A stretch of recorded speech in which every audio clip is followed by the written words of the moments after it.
welcome. It is your girl Raquel May David. How are you today?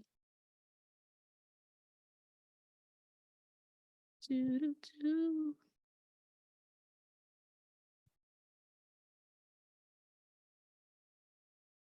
Give me one second.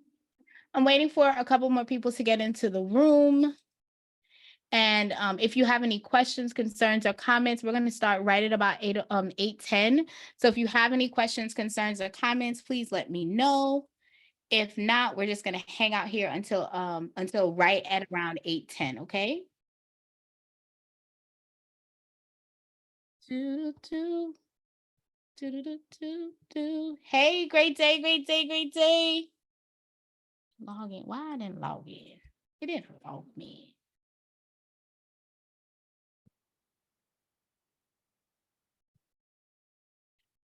Welcome, Loyalty Tax. It is Raquel May David. We are giving a few more minutes for everyone to come in.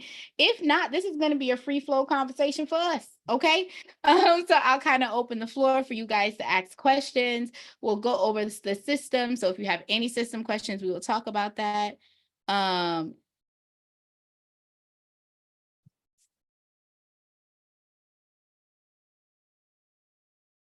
Let me know if you guys have any questions.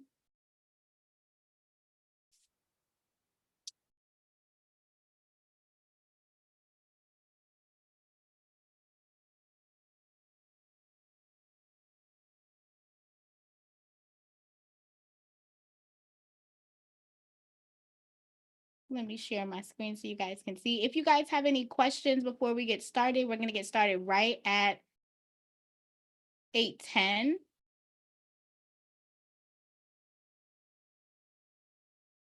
There we go. We're going to get started right at 8:10. So if you guys have any questions, concerns, or comments, please let me know.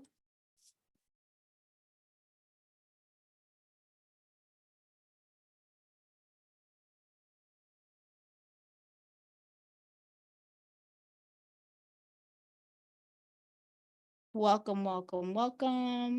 Hey, JJ, welcome to the room. Hello. How's it going? Good. Pretty good.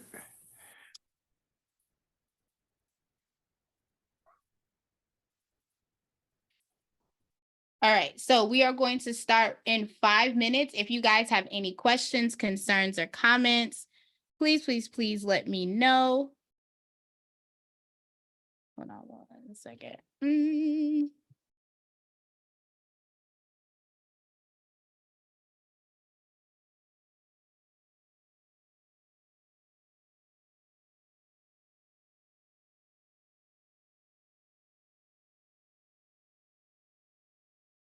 With everyone in the room, can you guys let me know who has the... Oh, why did it disappear? It's weird. Let me...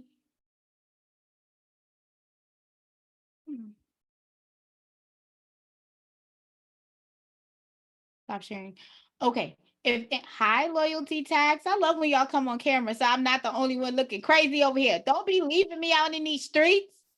Looking crazy. Now my light is extra lighty, y'all. Okay, just understand the struggle. Okay, because I'm trying to act like I'm a light person. Okay, I'm a video tech. I'm all these things. I'm not. Don't let them lie to you. I don't do these. But I have to act like I know what I'm doing for the people. Who's the people? I don't know, but that's what I gotta do. Okay, I gotta do what I gotta do.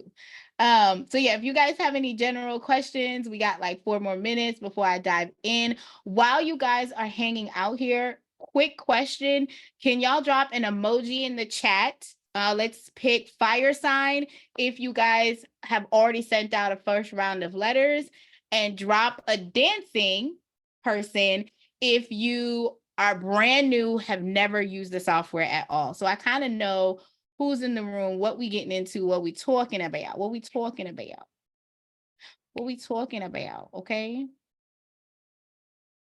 Thank you so much, because I lost my chat, y'all. Look, tax lady says she don't know what we talking about. She's just here, looking nice. That's why she showed up to the club. Okay, she showed up to Club Panda looking blessed and highly favored. I appreciate that. All right, I appreciate you doing that now, friend. You just came in the room. I like it. I like it. Don't tell nobody, okay? We're gonna and she changed it to that you my friend, okay? Because that's what I do. I'll be like, wait a minute, let me find my skin tone real quick. Let me find my skin. I'm a little mocha. You know what I'm saying? Like I do. Sorry, y'all. Y'all gotta go to the chat to know what I'm saying. Go to the chat to know what I'm talking about. Y'all gotta go to the chat. All right. So we got 3 minutes. If you guys have any questions that you just want to fire off, please let me know. I looked it over, but I haven't jumped in as of yet. That's cool. Okay, so I like when y'all give me that tea. That lets me know where you guys are at. Does it look user friendly to you, or are you feeling like, I don't know what to do? Tell me how you feeling. Drop a 1 if you're a little nervous. Drop a 5 if you feel like you can get through this.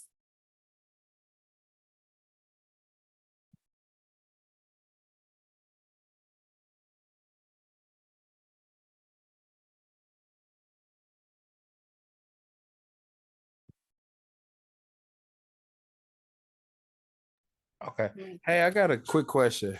I got an answer. What's up, my love? Okay, so me and my wife, we just started with the credit process. I think we maybe signed up maybe like 2 weeks ago. Mhm. So we were just getting started in the process, and we wanted to know like how long does the process usually takes for us to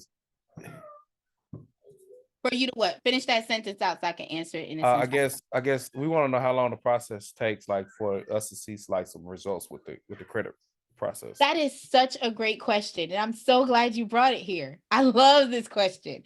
Okay, so I've been doing credit repair on and off for 19 years. So I'm going to tell you what no one else is going to tell you in this space. The credit repair process is going to be contingent on multiple factors. So if we are talking about results specifically from the letters, I'm going to tell you from my experience within the first 35 to 45 days, I see results on my client's profile, me personally. I use the only platform that I use to send out letters if I'm not doing free form letters for my clients is Dispute Panda. But I have used several softwares before that wrote my letters for me. And in general, there are errors on the credit report. So once you start the journey, if you have never done credit repair before, number one, if you have also if you did credit repair before, but you're outside 60 to 90-day window from that last person, you should be able to see movement within the first 30 to 45 days. If you're brand new to credit repair, if you've done it before, then you should see some movement within 60 to 90 days, right? Because you're getting back into the system. Okay, so usually it takes, like you said, 60 to 90 days for us to see some kind of results. If you have already done credit repair. If you have not done credit repair before, you should see improvements within 35 to 45 days. Okay, yeah, we have it. So you said if we have done, it'd be 35 to 40 days. Okay, I want to make sure you're hearing me. If you have not done credit repair before, then you will see movement within 35 to 45 days. If you have done credit repair before, then that movement takes about 60 to 90 days. Okay, I got you, Paula. And then I had another question. So when I signed up, I accidentally hit I guess when you for the inquiries, I get the rapid. So I accidentally hit it on the accident, and it said I had to wait 40 days. Is there a way you can reset it? Because I don't know. I didn't see why it went through. I didn't select the inquiries, and it said I did. I didn't select it. I'm not quite sure what you're talking about, so hang tight with that question. When I get into the platform, I want you to tell me what you saw in that space. You said once we log in the platform? Once I log into the platform and I do my thing, I do my little push my buttons, I want you to tell me what you saw so that I can answer that question for you, because I'm not quite clear on what you're saying. And sometimes I'm a visual teacher and learner, and sometimes I can just get it by what you're saying. And I've never seen that message before. So when I get into the platform, tell me where you saw it. Yeah, because I just see if it could get reset to where I can. I didn't submit my inquiries. And it said I did. All right. Well, hang tight. When we get into the platform, I want to know, because I want to go into the platform and then you tell me exactly what you're saying so we can make sure I'm answering the question in totality. So hang tight. It shouldn't take that long for us to get into the platform. And that way I can specifically answer that question and tell you how to move forward with it. Okay. Okay. Awesome sauce. Edward said he looked over it. Loyal Tax says, how do you determine when a client is complete? That is another great question. Okay, so wait, before I move on, let me answer the second part of JJ's question that he didn't necessarily ask, but I want to put it into perspective. When you are doing credit repair, there needs to be expectations that are set to the client. So if we're just talking about me sending off letters, right? Us sending off letters, and that's all we're doing from start to finish, that's cool. There still needs to be activity that is being done on the client side. That's number one. Number two, the basic time frame that a client is in the program is anywhere from 6 to 8 months. Most states have a contract law that says your client has to sign a new contract at this point or at this point or at this point. So you have to find out per your state what the time frame is for your contract, because if your client has a goal, so to answer Loyalty Tax's question, how do I determine if my client is complete? Several ways to determine. What was your client's goal when they came in there? Was it a score, or was it to get their report to look a certain way? When I say that, when I do credit repair, I'm looking at the total credit report. So I don't give two rabbit holes about the score. I know a lot of people care about the score. I want to introduce you to myself. I don't care about the score. And the reason that I don't care about the score is because I have people that I work with to help them get funding, and they have a 723 and they're getting denied because the body of the report does not look well, right? I have clients who add a 560, a 580 that I've gotten them funding because their report looks well. So when you're asking how long or what determines completion, it has to fall back on what the client's goals are to begin with. So whenever you guys are starting, let's be clear with the client on what the goals are specifically for that client. So if the goal for that client is a certain credit score number, if the goal for that client is to remove collections, if the goal for that client is inquiries, then that's going to determine when that client hits their end cycle with you. Does that make sense? Yep. Loyalty make it look like I know what I'm talking about. Thank you so much, friend. Thank you so much. All right. So we're going to dive in. We're a little bit, I'll be late. I'll be late to the club. You know what I'm saying? I'll be late a little bit. Hold on, friend. Okay, we're going to go up here. All right. We're going to move this over here. So welcome, guys. If you guys don't know me, my name is Raquel May David. I am your coach for tonight. Let me make sure it's recording. Hold on. Because I be missing the record button, y'all. I promise I do. Keith is in here. Let me hit. Oh, it's recorded. All right. I love it when it does what it's supposed to do. So are there client intake forms with specific questions, or should we come up with our own? That's a great question. So in my mentorship program, I do give you guys the question that you should ask your clients. And on today in Dispute Panda, all we cover are the systems. So if you're having system questions, if you're having questions about what letters to send out for a particular situation, that is what Monday, Wednesday, and for those of you guys in the pro, Thursdays are for.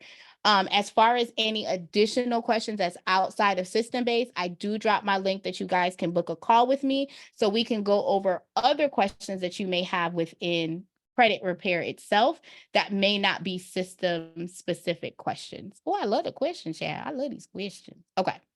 So I will drop the link in the chat. Give me 1 second. Let me get everything together. So what we are covering today is the world's most advanced and powerful AI-powered software for credit repair. We are going to go over the pricing structure. We are going to go over the training information and the contact. Once we are finished that, we're going to jump into the platform itself, and we are going to dive in to how to use the platform, how to sign up, what letters you're going to send out, and kind of how to onboard your client. On today, I'm going to specifically be taking you guys through how to process the claim with the Credit Dyno platform. If you guys do not have Credit Dyno as the credit monitoring software, I will also show you where you can get the training information on how to support your client if they are not using Credit Dyno. All right, I'm going to tell you guys the benefits of why I use Credit Dyno versus the other platforms, so you guys can have an idea of why I'm in these streets using the wonderful Credit Dyno software. Okay, so with that being said, we're going to start off at pricing. Now, Dispute Panda is the 100% pay as you go platform. A lot of other platforms that are out there, you have to pay monthly to get access to their letters. Dispute Panda, on the other hand, said you don't have to pay an overhead to have access to these letters. And they upped it a notch and said, if you use Credit Dyno, you don't have to pay for the letters at all if you're using our credit monitoring software that is linked to the platform. So the original platform, which I used for a very long time, was the free platform where you're not paying any monthly overhead, okay? The pro platform is $1 for 14 days and then $197 per month thereafter, or you can pay yearly and get a discount. Now, I want to point out that there are a host of features that you get with the Pro that you don't necessarily get with the free. You have the Safe Client Access Portal. You have the ability for your clients to onboard themselves. So that means they can upload their own IDs, their own information, okay? And all you get to do is go into the system and print the letters, okay? But I'm going to take you guys into the software. I'm going to sign up under the free. And then once we're done with the free, I'm going to take you into the pro platform so you can actually visually see what the differences are, okay? Now, on top of that, I want to talk about training. Dispute Panda realized that a lot of the people that were coming onto the software were not just CROs, which is credit repair organizations. It was people that were looking to fix their credit to actually help themselves and their family get the legacy and the funds that they need, right? In order to do so, we realized that there was a major gap in education because a lot of people, again, were helping themselves. So we created an attack guide. So when you click on the training, whether you're in the platform or you're on the main screen, it will open up this window. At the top, it says free download. This is the guide that everyone was asking for. And when I say everyone, I mean everyone. So previously we had multiple attack guides that included certified mail.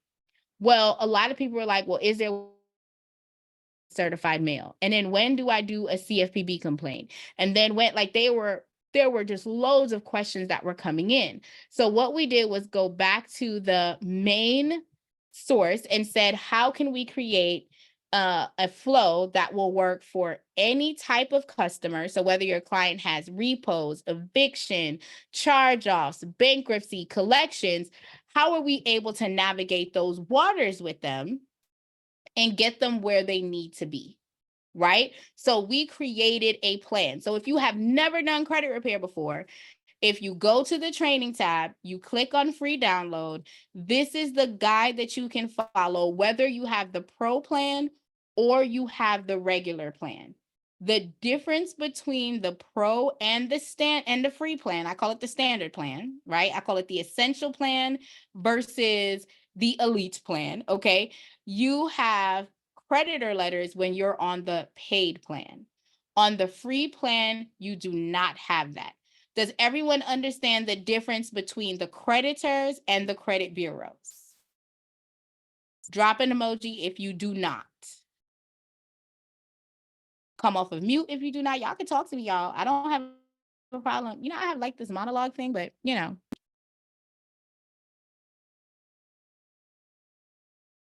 Does everyone know the difference of the credit bureaus versus the creditors? The creditors are the companies that's wanting the money, and the credit bureaus are just the places that report it, right? So yes, that you broke it down to the bare minimum. I love that. You are completely correct. So the creditors are the people that you originally got the debt with. the light company, the credit card company, the gas company that is now reporting on the 3 major credit bureaus. Or if you guys look in this little section that says static, let me make it a little bigger because you know I got vintage eyes, y'all, so I'm just gonna assume y'all do too. Okay. LexisNexis, Innovis, LCI, ARS, those are all companies that take your information and feed it into the big 3. Also be aware that these big 3 have stake, or a lot of them own the secondary bureaus or the other credit reporting agencies as well, which means you cannot just dispute with TransUnion, Equifax, and Experian. You have to do another layer because these secondary companies are also housing your information. Make sense? Clear as mud? Welcome, Trina. Hope you got my email, girl. I think that's the same Trina. Yes, I did. Thank you. Hey, everybody. Yay! Anytime, girl, anytime. Okay, so when you are in the training module and you scroll down, I want to point out some key factors. If you guys are not using Credit Dyno to pull your client's credit report for credit monitoring, and you are using Identity IQ, MyScore IQ, or Smart Credit, when you scroll down, they have it on the first page where you can look to see how to import your client's information. Now, I'm going to tell you why I love Credit Dyno. It is completely up to y'all if y'all want to use it or not, but again, it's going to be in the system, so you'll be able to see it. 3 major things for me with Credit Dyno that I love. Number 1, they show you the 7-year report for your client. All of the other credit monitoring softwares only shows you the 2-year report. So when you go to dispute and then the information comes back, that's when you're able to see the full file. With Credit Dyno, however, you see the full file the first day you go in. If the client has had that account and it's over 7 years that it's been reported on their profile, you can see that information. Number 2, it was made to go together. So Credit Dyno was made to be checked and balanced against the Dispute Panda software. So it's automatically telling the system every time something gets deleted, it's telling the system what worked well, what verbiage was working to remove one particular account, and the system is tracking that on the back end and improving the letters as you go, okay? Number 3, and I'm gonna tell y'all this on every call, I like free. I like discounts. I like coupons. Y'all want to know why? Because my wigs are expensive. Okay. They expensive wigs. Okay. I buy good hair. Okay. Even my cheap wigs is expensive. Okay. So with that being said, y'all, I need to cut corners and save coins where I can. Okay. With the fact that I can use my Dispute Panda and I can use my Credit Dyno and I get free round of attacks. So if I'm using Smart Credit, it's going to cost me $17. If I'm using Identity IQ, it's going to cost me $17. If I'm using MyScore IQ, it's going to cost me $17. Now, do I charge adequately for my clients? Absolutely.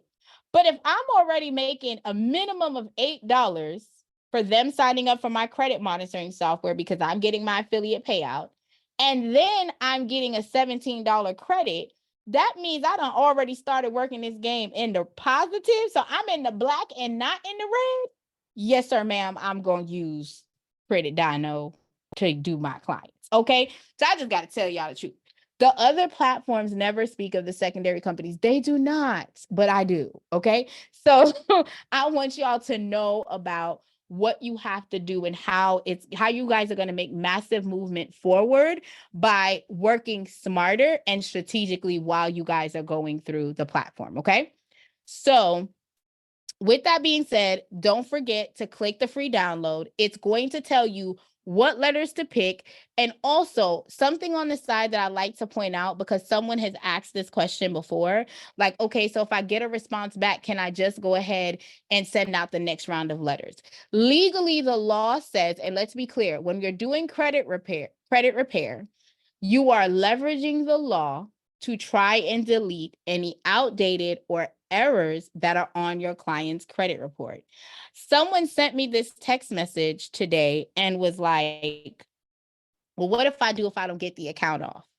What if I've gone through the process and like they verified the debt, they validated the debt, they sent the payment history, I know it's mine. I said, if there's no legal grounds that they have wrong information, outdated information, wrong balances, no contract, then that debt's yours. And now we need to talk about how we're going to correct the issue moving forward, right? So understand that credit repair is leveraging the law to delete information that is not being reported accurately. Now, if the credit companies remove an account and then they turn around and let me use the proper verbiage. It's not remove. If the credit bureaus delete an account, meaning you got the credit report back and the credit report said your Target card has been deleted. The Target account has been deleted. It's no longer on your credit report. And then 45 days later, the Target card is now showing back on your credit report. By law, before they put that account back, they were supposed to send you a reinsertion letter. So now I'm not saying the debt isn't yours, but because it was deleted because of whatever guidelines were in place, you now can leverage the law to get that account off. Now, if you want to do relationship with that company again, you might want to settle the debt and talk about it outside of. But if we're talking about what has to be on the report, the legal definition is that it has to be reported accurately. If it is not reported accurately, it has to come off. Number one. Number two, there is a certain time period that you have to dispute the debts. So legally, you are supposed to give the credit bureaus 30 days to finish the dispute of any dispute letters that use rounds, attacks, however you want to use it, that you are sending out to the credit bureau. So that means the letters need to go out. And the reason why you guys are seeing 35 days is because what we're saying is if the letter goes out, you then have to wait 5 days for the letters to get there. And then you have to wait another 30 days for the dispute process to be done. I personally dispute my credit profiles every 40 days, 40 to 45 days, because it gives it time for the letters to be going back out to my clients. Okay. So when you guys are looking at this chart, when it says 135, 70, those are the days that you're supposed to go through. Now, if you are like me and you're using Credit Dino, it's also important to make sure that you're running the letters every 35 days because the system only credits you at a 35 or beyond window. So if you try to pull your client's credit profile on the 30th day or between the 30th and the 34th, you are going to have to pay $17 for that round of attack because you are attacking too early based on the system. Okay, so I want to give you guys that tip when you're reading this chart, that is important. You want to make sure that you're sending your letters out no earlier than 35-day cycle. Golden, drop a 1 in the chat if we speak in the same language, y'all.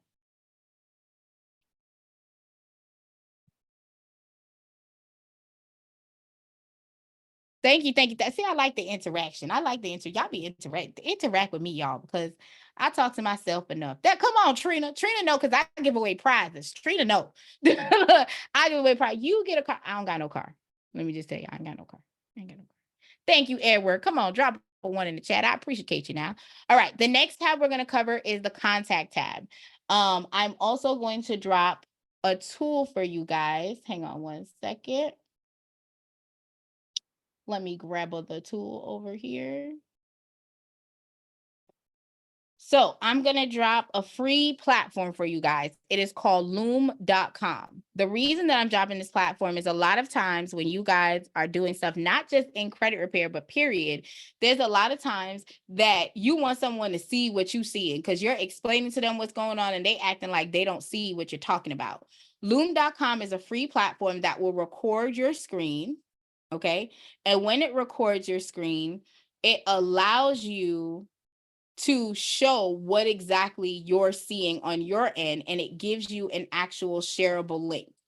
Once you share that link to the party, when the party clicks on it and watches the video, you get alerted that they're watching the video. So you know without a shadow of a doubt that person has looked at the content, and then you can gauge when that person is going to reply back to you. So if you send the let's say you send the video and 24 to 48 hours has passed, you can send them an updated message like, hey, I sent the video. It showed that you watched the video at this time.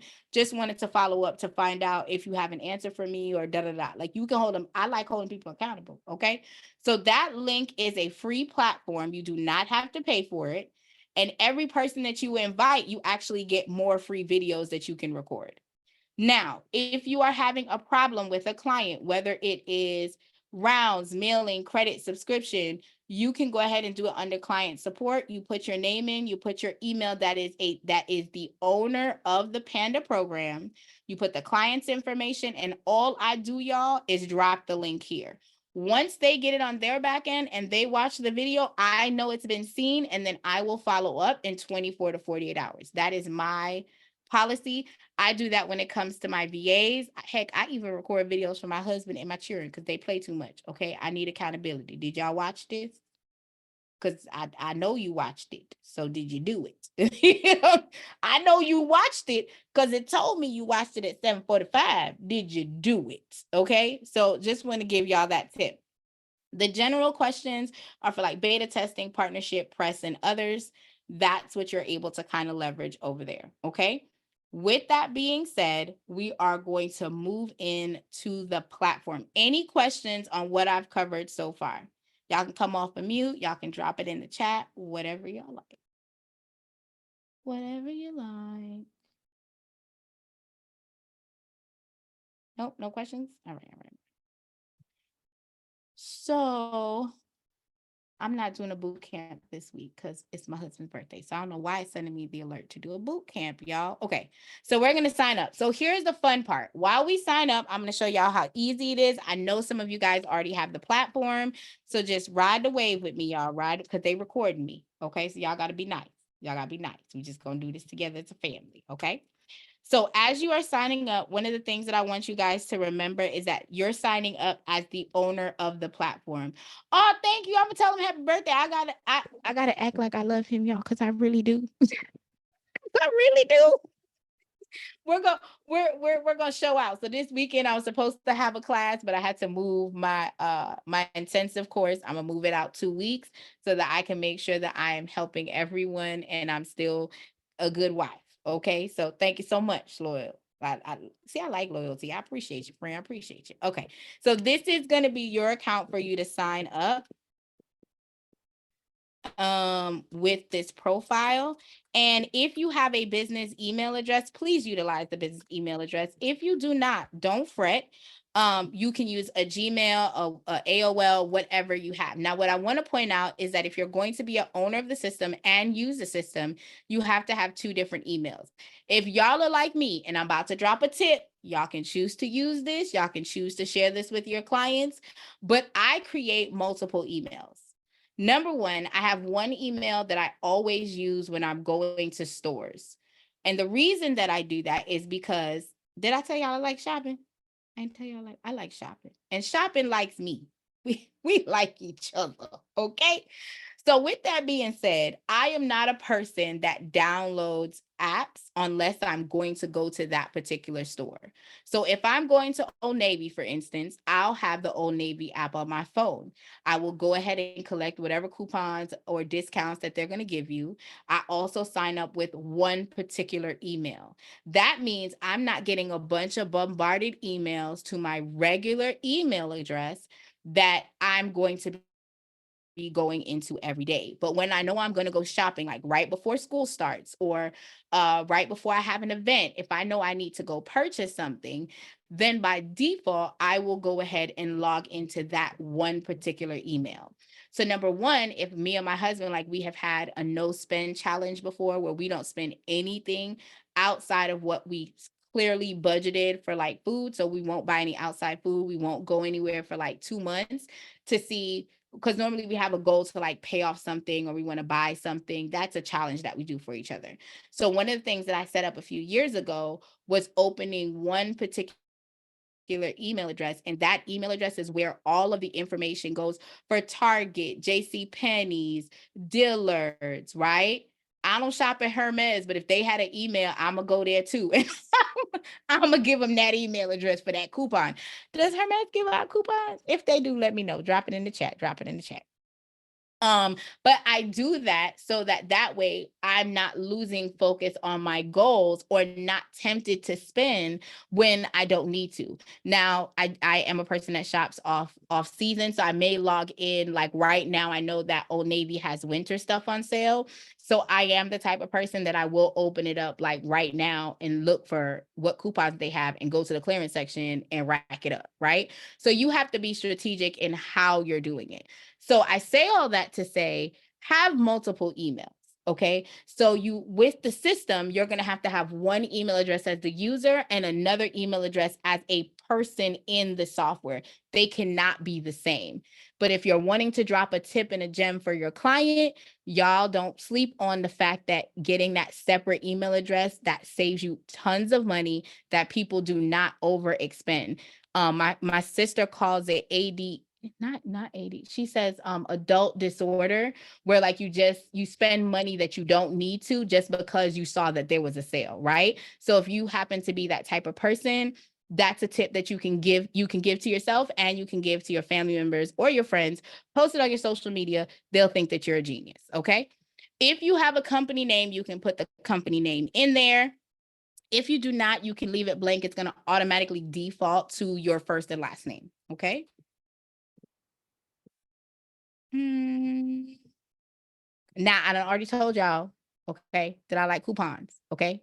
So therefore, it says email me about special offers and products and resources. So what your girl gonna do? She gonna check the box. I don't care if it's a fake account. I'm checking the box, okay? Because I need my special promotions, okay, y'all?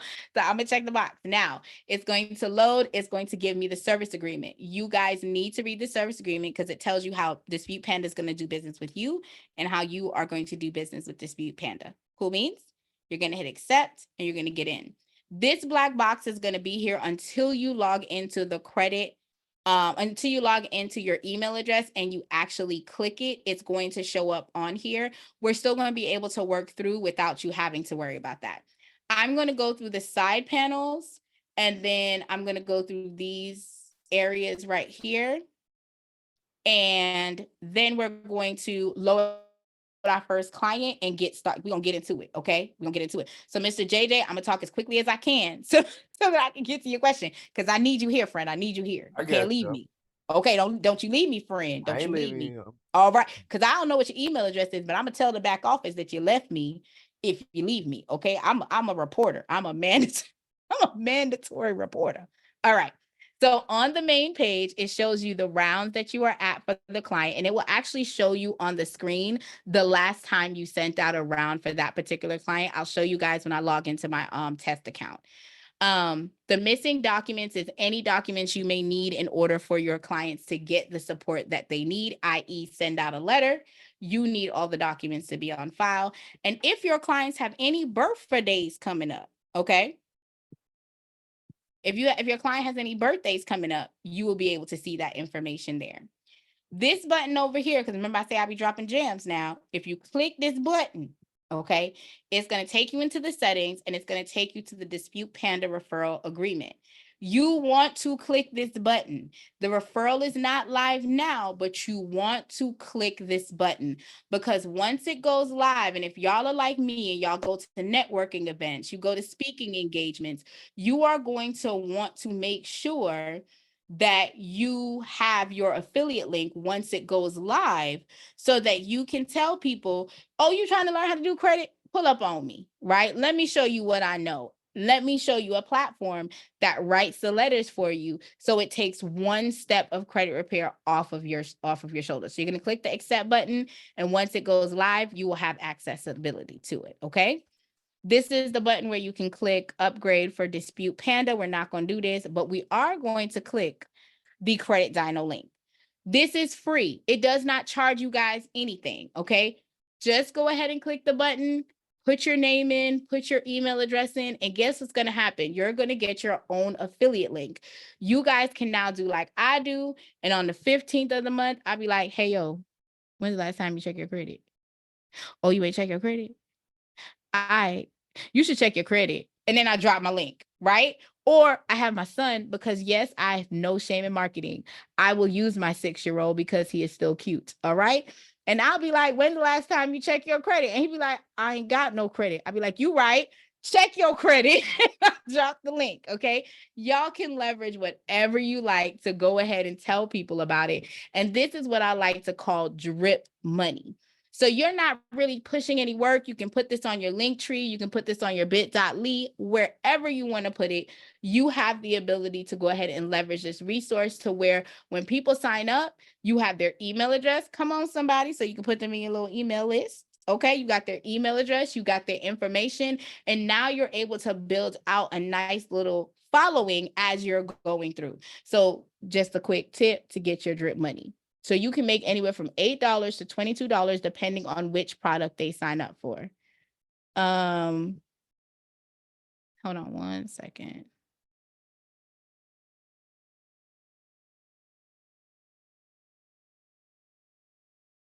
All right, so next tab, if you want to search for your customer, right up here at the top next to the magnifying glass, you are going to have to type in 3 characters, okay, for it to find them. If you do not type in the 3 characters, it's not going to pull anything up, but you got to type in 3 characters.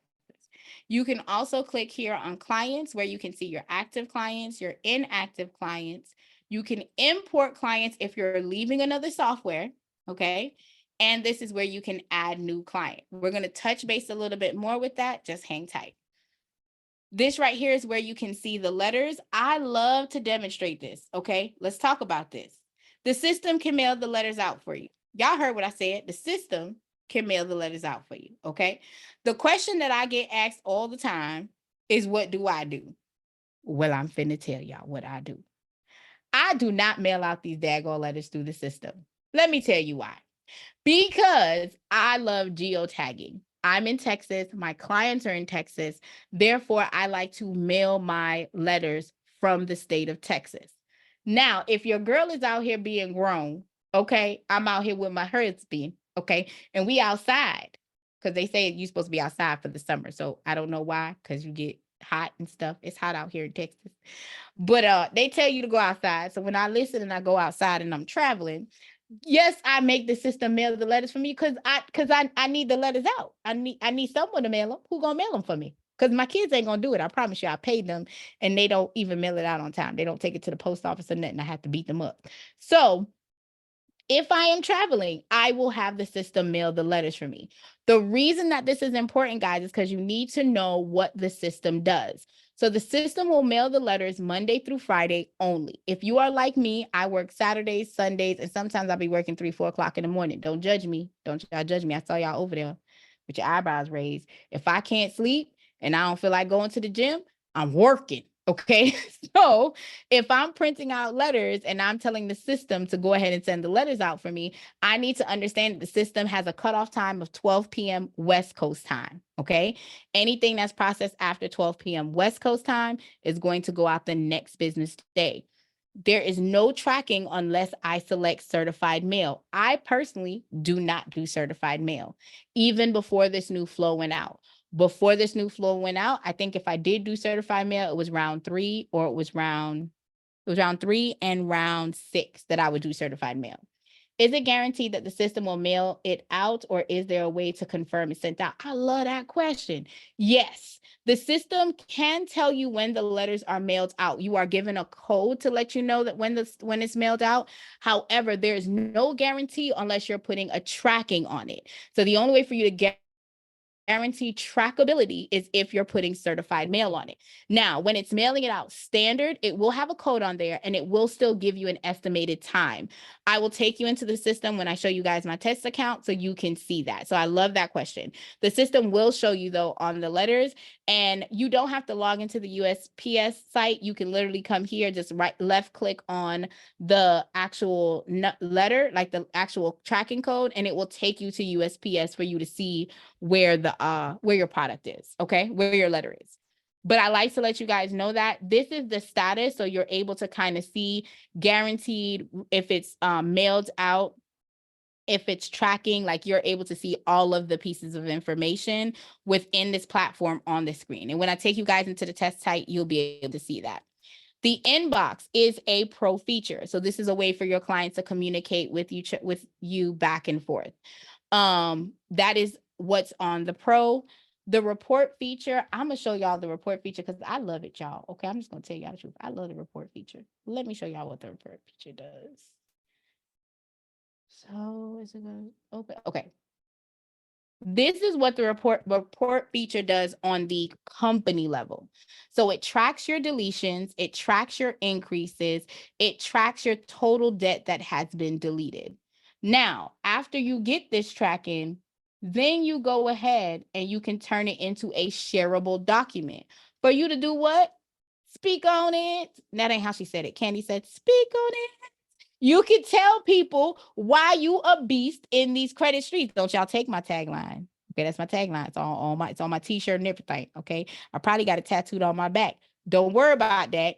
But if y'all want to be a beast in these credit streets, this is literally what y'all are able to do. Okay. So you're able to take it not just on the company level to show how many dollars you've deleted, but you also have accessibility to do this on the customer level as well. Okay. And I'm going to show you that a little bit more later too. But this is one of the things that I love about it. Again, that comes with the pro. The subscription tab allows you to make onboarding forms, payment forms, and link your merchant service to the platform as well. And then, of course, you guys have the training and the contact form that we went through. Okay. Welcome, welcome, welcome to the room. I think it's Damien. Welcome, welcome, welcome. Okay. The next, I'm going to click on this bar. This takes you into the setting when you click on the balance tab, or you can click on the three buttons. I just like clicking on balance because I like to act like there's money in there, even though we know it's a free account and ain't no money in there. Don't worry about that. Okay. You click on it because money is coming. Money coming quickly. Okay. It's coming. So I'm going to start from the top on profile. The profile lets you know your username, your name is the person who owns the account, the email address that's linked. So if you guys started with your personal email, but you're going to upgrade it to your business email, you can. You don't necessarily have to, but this is where you can go do that. You can also add a lovely picture, okay, so they can see how you look when you be looking. Now, I want to clarify, no one sees that picture until you upgrade to pro. So if you put the picture in there and you're on the free platform, honey, you just gonna see your own face. That's it. That's all. But you cute. So go ahead and put it in there. Okay, just put it in. The organization tab allows you to go ahead and put your company logo. If you decide to switch into a company, you can put your website, you can put your business address, your privacy policy, all of the things. You can also put a contract in there. Does anyone need a sample contract? Drop an emoji. No, drop a 1 in the chat if you need a contract. I'm gonna start changing these numbers, but let me tell you what happened. I'm seasoned. Okay, my mind is vintage. So 1 and 2. On the 1s and 2s, I'll be remembering. Okay. So I'm gonna drop this sample. Katrina says she don't need it. Okay, Trina. All right. Okay, come on, Mr. JJ. I'm gonna go ahead and drop it in the chat. So everyone that needs a sample contract, please be aware that this contract is not state specific. It is giving you a starting point. If you guys are not able to download because you're on your cell phone, please do not fret. Go to the Dispute Panda community. And if you type in contracts, I also dropped it there.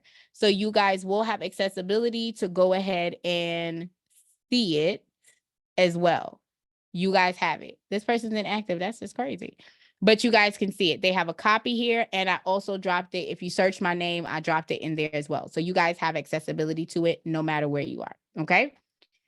So that is the business. Team members. If you guys are like me and you randomly hire your kids because they want money, okay, and they signed an NDA, you can go ahead and give them access to the platform. But I don't give them my username and password. No, ma'am, because I don't trust them kids like that. Okay. I don't know them like that. I don't know where they came from. Okay, they came from me, but that's not the point. I put them in, I put their names in, and I put their emails in. That way they are able to go ahead and log in on their own. Okay. They don't need me. They don't need access to me. They don't need access to my password. Because a lot of people use the same password for business across the board for banking or whatever. So you want to make sure that you're protecting your passwords as much as possible. The affiliate link is where you can sign up for affiliates for all of these different credit repair companies. And when you sign up for them, you have the ability to go in and you can get your code just like we did on the main dashboard, and you can put your code in here. When you switch to the pro, it will give your client the option to select which credit monitoring they want. I don't give nobody options because we live in a rapocracy, not a democracy when I do your credit repair. Okay, I'm gonna say that again. You live in a rapocracy, not a democracy. So you're gonna use what I tell you to use, Leroy, respectfully. All right. And I hit save. And this way on the back end, the platform will only show when I have the pro, it will only show my link for my credit dyno and nothing else. Okay. The disputing tab is where you can go ahead and change the address to where the letters are going to each credit bureau. So if you notice, like for me, I know the credit bureaus have anywhere from 8 to 15 different addresses, y'all. So you have the option that you can come in, and if you see that letters are coming back from one particular location and you want to try to send letters to that location, you can simply change the address, hit save, and now when the letters print, it will only print with that new address on it. Okay. The billing tab is where you can update your card. Please remember, if you're using MyScore IQ, Identity IQ, or Smart Credit, you are going to need to have money on this account because it's going to cost you $17 per month per client. If you are using Credit Dyno, it is how much? How much money is it? So what if we want to have more than 4 people? Is there a way to add more, or do we need to have to create a... When you say add more than 4 people, are you talking... See, she done said $3.99. When you say more than 4 people, are you talking about to log into your system, or are you talking about the affiliate link? I want to make sure I know what you're talking about. Oh, I'll drop my link for the one-on-one, my love. No problem, no problem. Loyalty text, I need you to come off a mute now, friend. You typing. I need you to type. Now I see you in the car, you riding, you dipping and doing. Just go ahead and come off mute. What's going on? What you talking about, Willis? Okay, so I have a tax office and I want to incorporate credit repair as one of the services that we offer. There was people with the tax organization that I work through or work with that was teaching credit repair, but I didn't want to do it with them, and I didn't really like it. They didn't answer my questions the way I wanted them to, for real. So I started researching it. So if I'm going to teach this to my preparers, I have more than 4 preparers. So how would I add, like, I'm gonna give them the choice. They don't have to do it. It's just an additional service to provide. I'm going to do it regardless, but how do we add more people? You can just go in there and add it. There's not a cap on how many people you can have in the platform. It say 4. That it says showing 1 to 4. That's all it. Child, ain't nothing in here. Ain't nothing in here. Ain't nothing in here, Leanne. So it's just using a basic number, but you can add as many people as you want to, my love. I promise you. I have 7 VAs and they're in the system. Say that again. Was VA man? Virtual assistants. Great question. My bad. Yes. I have virtual assistants that help me, plus my daughter is in the system and my oldest son. So there's no cap on who's in there. You're good. I promise. I wouldn't lie to you like that. Okay. Now, I want to be clear. You want to get the pro if you're having other people come into the system. Okay. I like to tell y'all the truth. Okay, cool. Right, See, I'm gonna start off with this first. Just start off with this one, but yes, once you start adding people in and stuff like that, you know what, y'all just gave me a great idea. I think I'm gonna put a link up the next time for a group coaching call, so that way, because some people have different questions, and I've never had anyone ask that question before. But to let you know, we don't cap. The only thing that there's no cap on who you on the team members. I do believe that for you to have more, it does make more sense for you to have the pro. But I will confirm and follow up. But yes, there's no cap because I have 8 people. I have 9 people in my platform, in my actual platform. So great question. Thank you. I love it. It's my pleasure, boo. Keep coming with the good questions now. I'm about to give you my email so you can get a free gift. I got you, friend. I got you. Come on now. All right. So if you want to upgrade to the pro, you can do that for $1 for 14 days. And then, of course, it's $197 thereafter. But again, remember when I told you in the beginning that Dispute Panda realized that there were a bunch of people that were coming into this platform and they were actually just regular consumers. So Dispute Panda, for you to load money on here, it's only 20, like the lowest amount that you can load is $20. I'm going to explain about that a little bit more in a minute, but the lowest amount that you can do is $20. And they were like, well, most people were either purchasing $20 or they were purchasing $60. So they gave you a subscribe and save for an additional 50% of whatever you purchase. So if you purchase the $20 plan, you're billed $20 every month and you get $30 worth of credits, or you can do $60 and you get $90 worth of credit. And that way you're signed up. Now, I want to point out, if you run out of money and you come over here and you add funds here, you do not get extra. You get whatever you load in the system, even if you are on the subscribe and save plan. Okay. The invoice tab allows you to see the invoices out to the clients, any invoices that are there for you, the Panda Pro, and statements that are on your platform. Okay. So anyone that has outstanding statements. The activity tab allows you to see the attacks, the mailing, and any attack credits that are on your profile. So any mail that's going out, and if you're using Credit Dino, any credits that are linked to the client, and it actually shows you when that credit has been used for that specific client. The integration tab links you to Zapier. So if you have an email sequence, so a lot of in my mentorship program, I give everyone an email list. It's like a conversation for leads. I have an email information for realtors, or like conversations as to how you speak to realtors and affiliate marketing. Like, it gives you all of the details, right? So you have the ability to go ahead and leverage that if you so choose to do. But that is going to be a part of the pro, not a part of the free. And then, of course, you get back to the referral link that I told you guys to sign up for. Okay. Now, we have gone through all the platforms. Do we have any questions before we start loading in our test client today? Any questions? I do got a question. I got an answer. Let's go. Okay, so I did this part already, but where it gets, or do you want me to wait till you get to that part? Go ahead. Go ahead.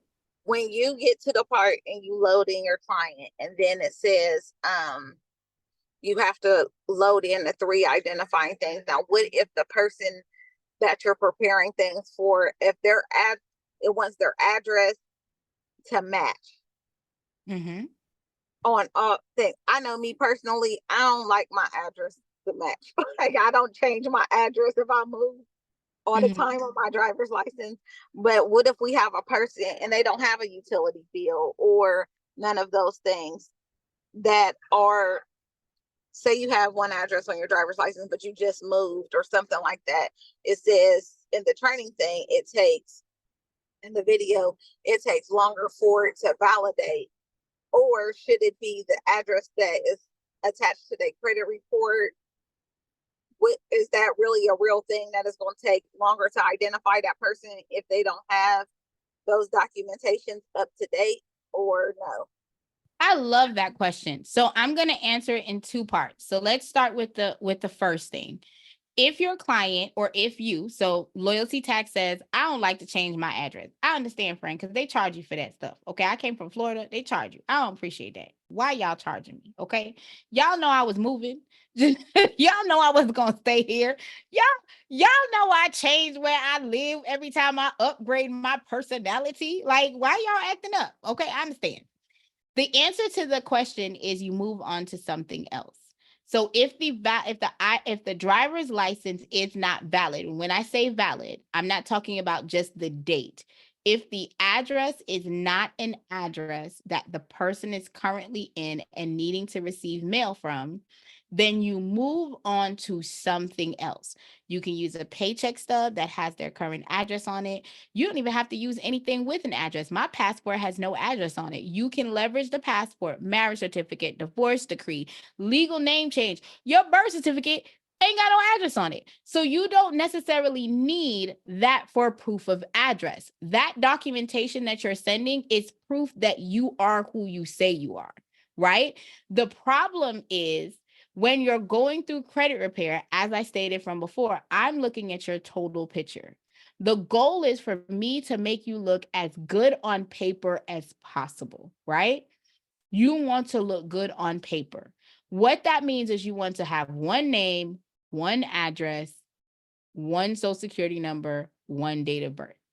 So if you're sending mixed match documents, it is not helping your case, number one. Number two, there are accounts that are attached to that old address that sometimes a hack that you can leverage is by removing that address first and then disputing the account gives you leverage a little bit because there's nothing tying that old outdated account together. So if your client does not have a valid driver's license, use something else. That's number one. Number two, if they don't have a cell phone bill, what do they have? Do they have a rental lease? Do they have if they don't have a residential bill, do they have a cell phone bill? Do they have a W-2 form? Do they have a 1099 form? If all else fails, I know they got a Cash App card. Everybody got Cash App these days. Cash App give you a statement. Use the statement on the Cash App card. Do not limit yourself just because the ID doesn't match or your client may not have a bill. My son ain't got no bills, okay? I don't know why. He grown, but he ain't got no bills, okay? So the cell phone that he has is in my name. You follow what I'm saying? So if I were to have to dispute his credit profile, I would have to leverage his mortgage document because he has a property and him and his friends are splitting the mortgage for that property, right? So I would use his mortgage deed, and if I don't want to use his ID, I'd use his social security card. So don't think of it so narrow. The list is there. Pick something else on the list that will show just one address so that we can get all of the other addresses off. Because remember, when it comes to credit repair, there are multiple methods to get to your end results, right? And we want to leverage all of them. So I did drop this in the chat. You guys can copy it down. You're good to go. So I was going to cover that. I like how you jump. Listen, loyalty tax is on fire, honey. You got another question? Because I got an answer. Not yet. Thank you, though. Oh, you welcome, friend. You welcome, friend. So I'm going to add my little test person in here, y'all. Okay. And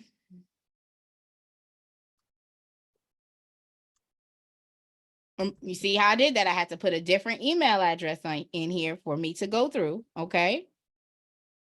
That's not my phone number. 403-3707. Okay. And then you put the last four of your social. Now, when you get to the address, this is so important. Please remember that everything that you're putting in this form is going to be transported onto the letter. Y'all do not have to put your client's middle name in the document at all. The middle name is not necessary, okay? If your person uses a suffix, they use the third, they use the fourth, then you want to keep it. The only thing that is required is the first name and the last name. Everything else is not required for your client, okay? Now you're going to put their address. When you get to the address, if they have a street, have a loop, a floor, a apartment, you want to put that on this first line, and then you're going to put all of the other information in the rest of the prospective boxes. Y'all missed my birthday. I ain't gonna hold that against y'all because we already 6 months into the year, but y'all better pull up to Club Panda again in February. Okay, thank you. Appreciate it. If you guys have the pro, you're going to click on the invite tab. If you do not have the pro, this don't make no sense. It ain't going to do nothing. It's going to tell you absolutely not. Okay, just want to let y'all know. Then you're going to hit save, and it's going to take you into the platform. So now this is a very important piece that some people don't cover, and I like to cover this for you guys. When you are loading documents into the platform, it is none of their business except for what they specifically asked to have. Hang on one second. Hello, handsome. Lovely to see you. I'm working. Go ahead. Go. Okay, no problem. I'm sorry, y'all, because he's 6 and he doesn't care. My apologies, y'all. I care about you too. Close my door. Thank you so much. Thank you so much. So when I say that they don't care, I want you to clearly understand that the only thing that is required to be sent is the proof of address and the name that is going. Everything else is none of their business.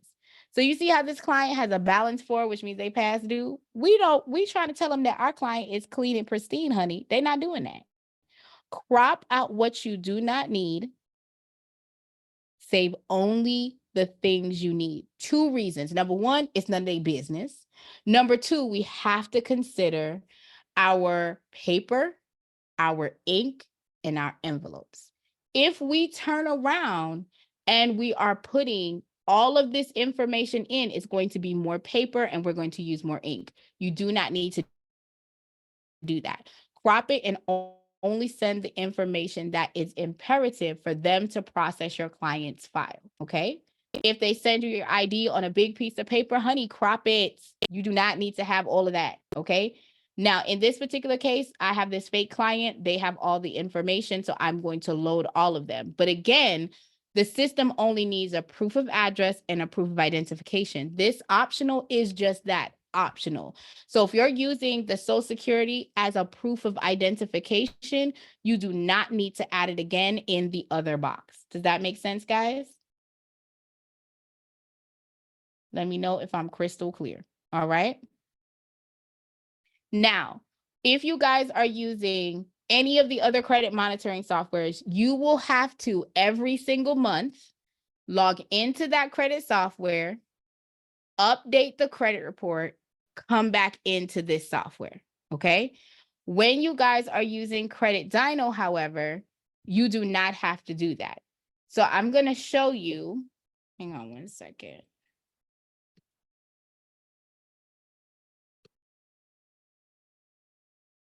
So there's going to be this green bar that's going to say one-click import. So the first time that you're using this for your client, you're going to click the one-click import. The system is going to pull the information in.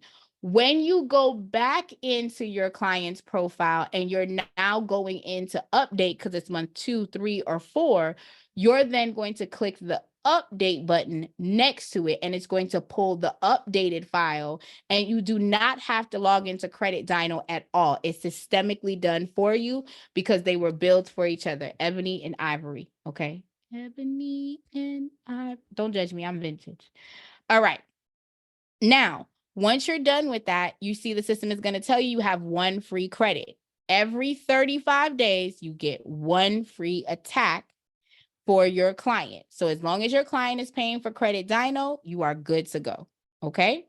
It's pulled the information in, and now it's going to tell you to dispute. You cannot attack until you tell the system what it needs to dispute.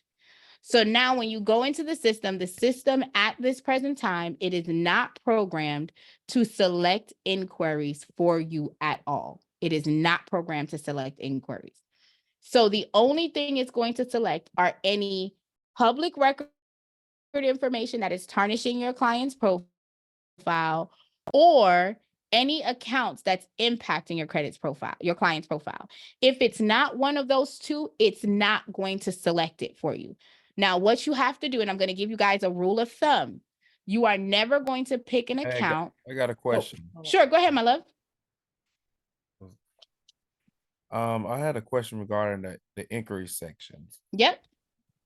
So I'm sorry, I gotta I'll explain what it was with him. Okay, come on, my love. So what happened was whenever he got in and you had that option, the screen that you're on, and you had the option to select the inquiries and also the other accounts that you wanted to dispute. That's what he forgot to select, was the inquiries. Is it a way to reset it so he can go back to select the inquiries that he wants to dispute as well? No, ma'am. Okay. You would have to wait till the next round to select it because the inquiries are attached to the accounts that you're selecting for that round. So if you go back into the system and you select the inquiries, you're going to have to pay $17 for that letter. Okay, for like all the letters or just one letter?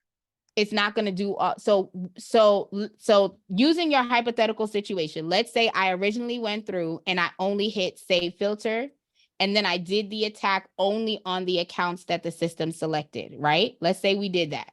I went through, did the letters, and then I realized, hold on, wait a minute, I need to go back because I did not do the inquiries. Right. I would click on dispute, and then I would have to deselect the accounts itself and then go into the system and select the actual inquiries that I want to dispute. Now the inquiries are going to send those specific letters, and it's not going to be one letter because it depends on which credit bureau it's with, right? So if you're selecting the inquiry for city and city is on all three, then it's going to generate a letter for each one of the credit bureaus. Does that make sense? Okay, gotcha. Yeah, it makes Right. sense. So what'll happen is if you go back in the system now, because you have already done a round of disputes, it's going to process it as a new round. So there's going to be a new fee.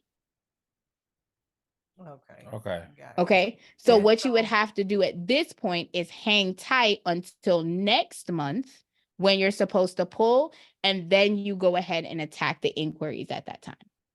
Okay. And go back, just to go back and just kind of review previously when you mentioned something about if you've had a credit repair before. Is it if you've had a credit repair, is it a length of time? Because I know you said it takes 30 to 45 days to see a change. But if you have not, it takes longer. No, I said it the reverse, my love. If you Okay. are brand new to credit repair, you are supposed to see a change within 30 to 45 days.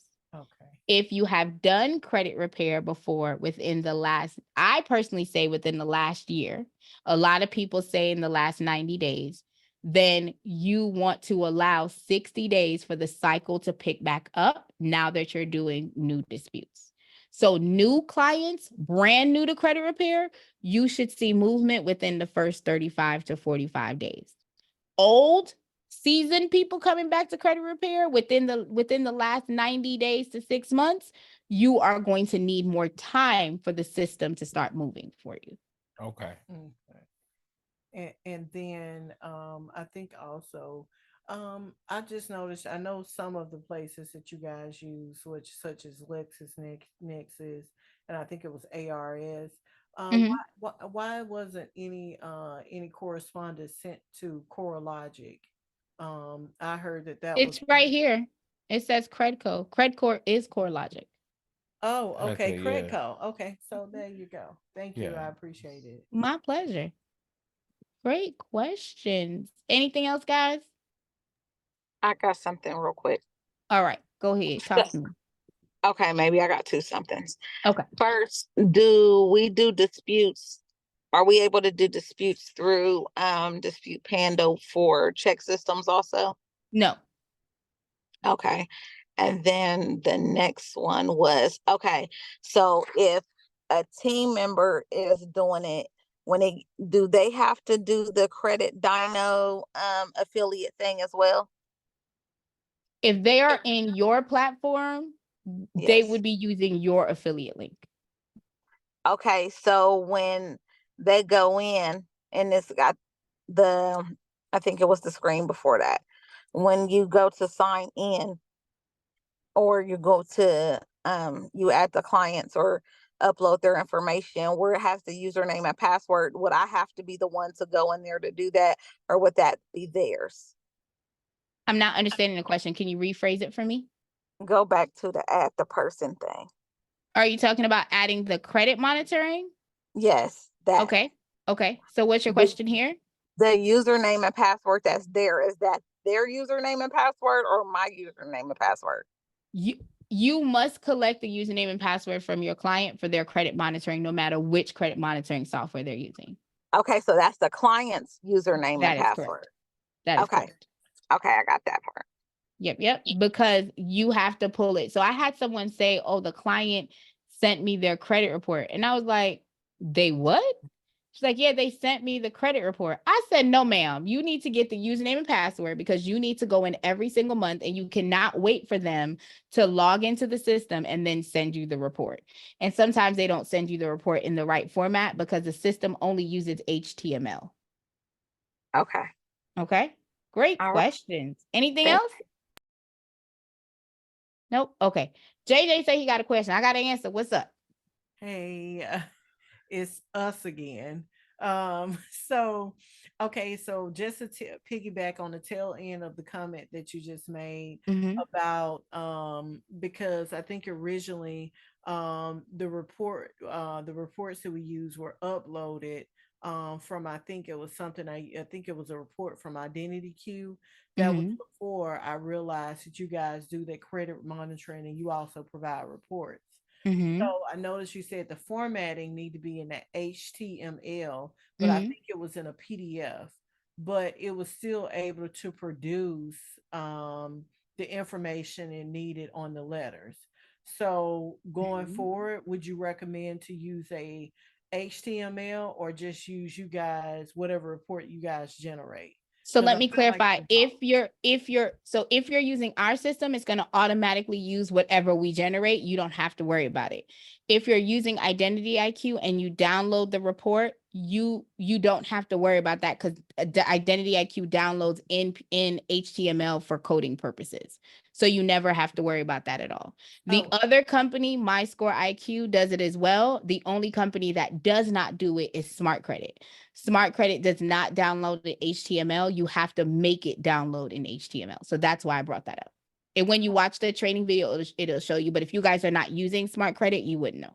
Okay. And we had a question regarding, like, say, if with bankruptcy. Okay. So with bankruptcy, how long does it take?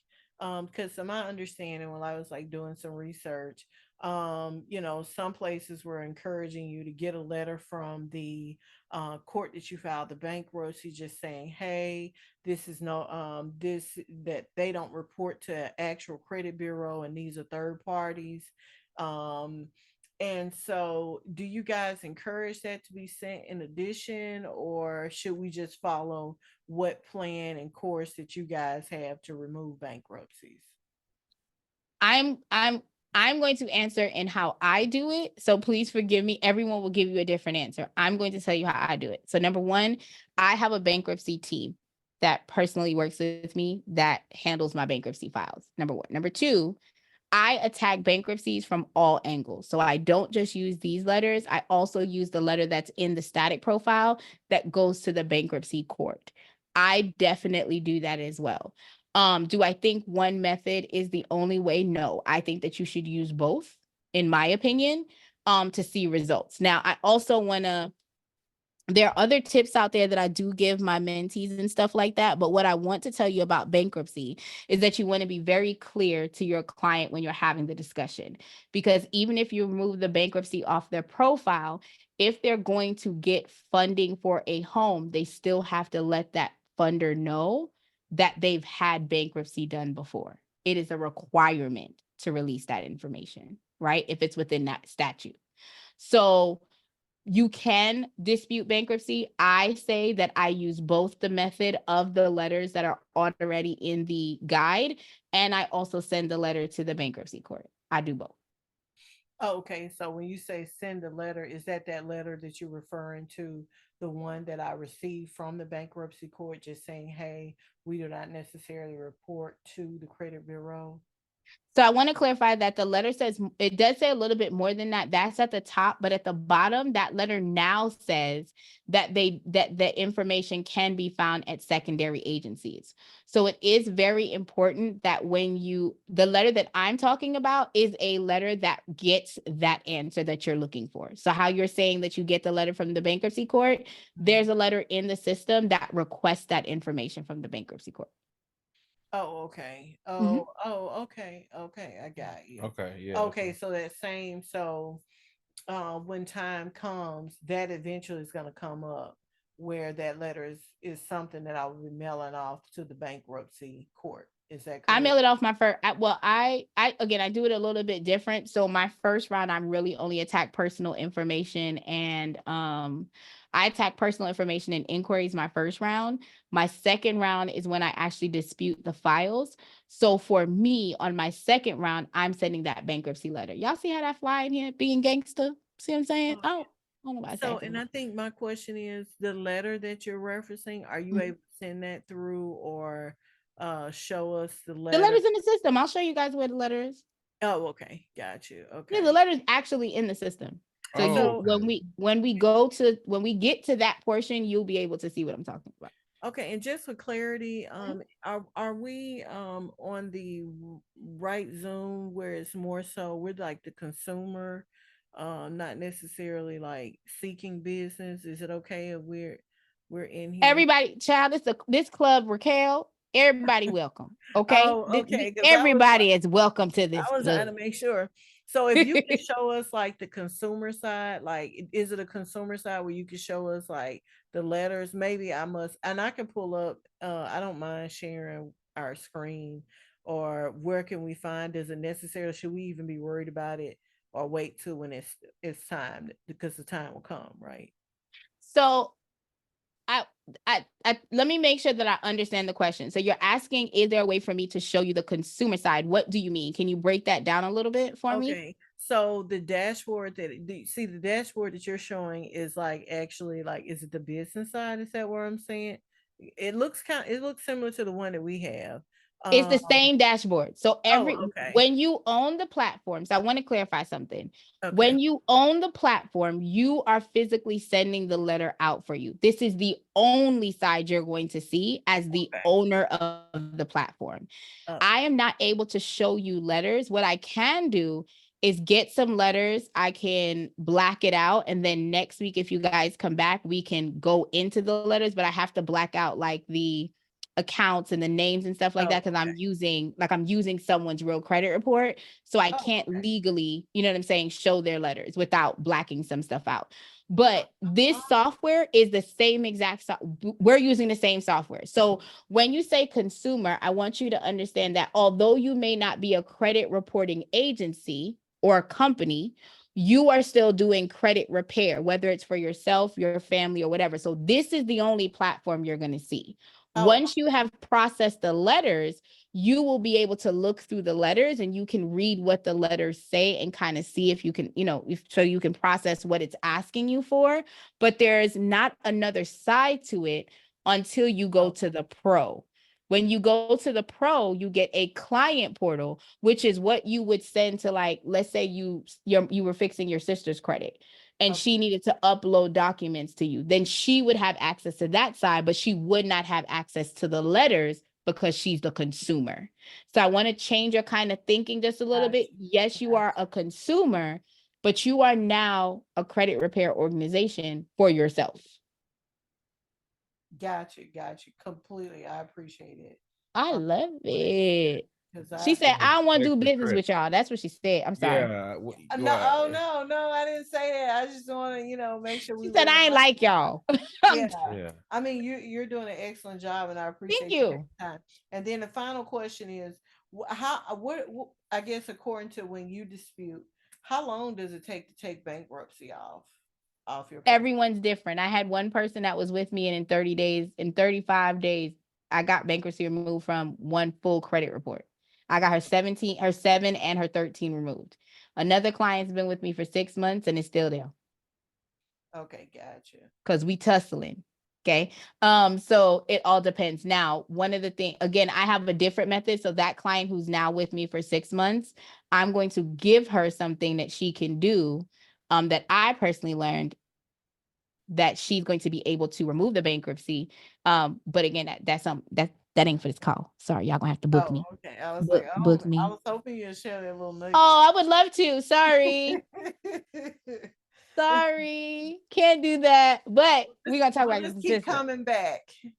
Sidebar. I'm never, anything that goes into my mentorship or my coaching program is never going to be displayed here, but you guys can book me. That's why I dropped my calendar.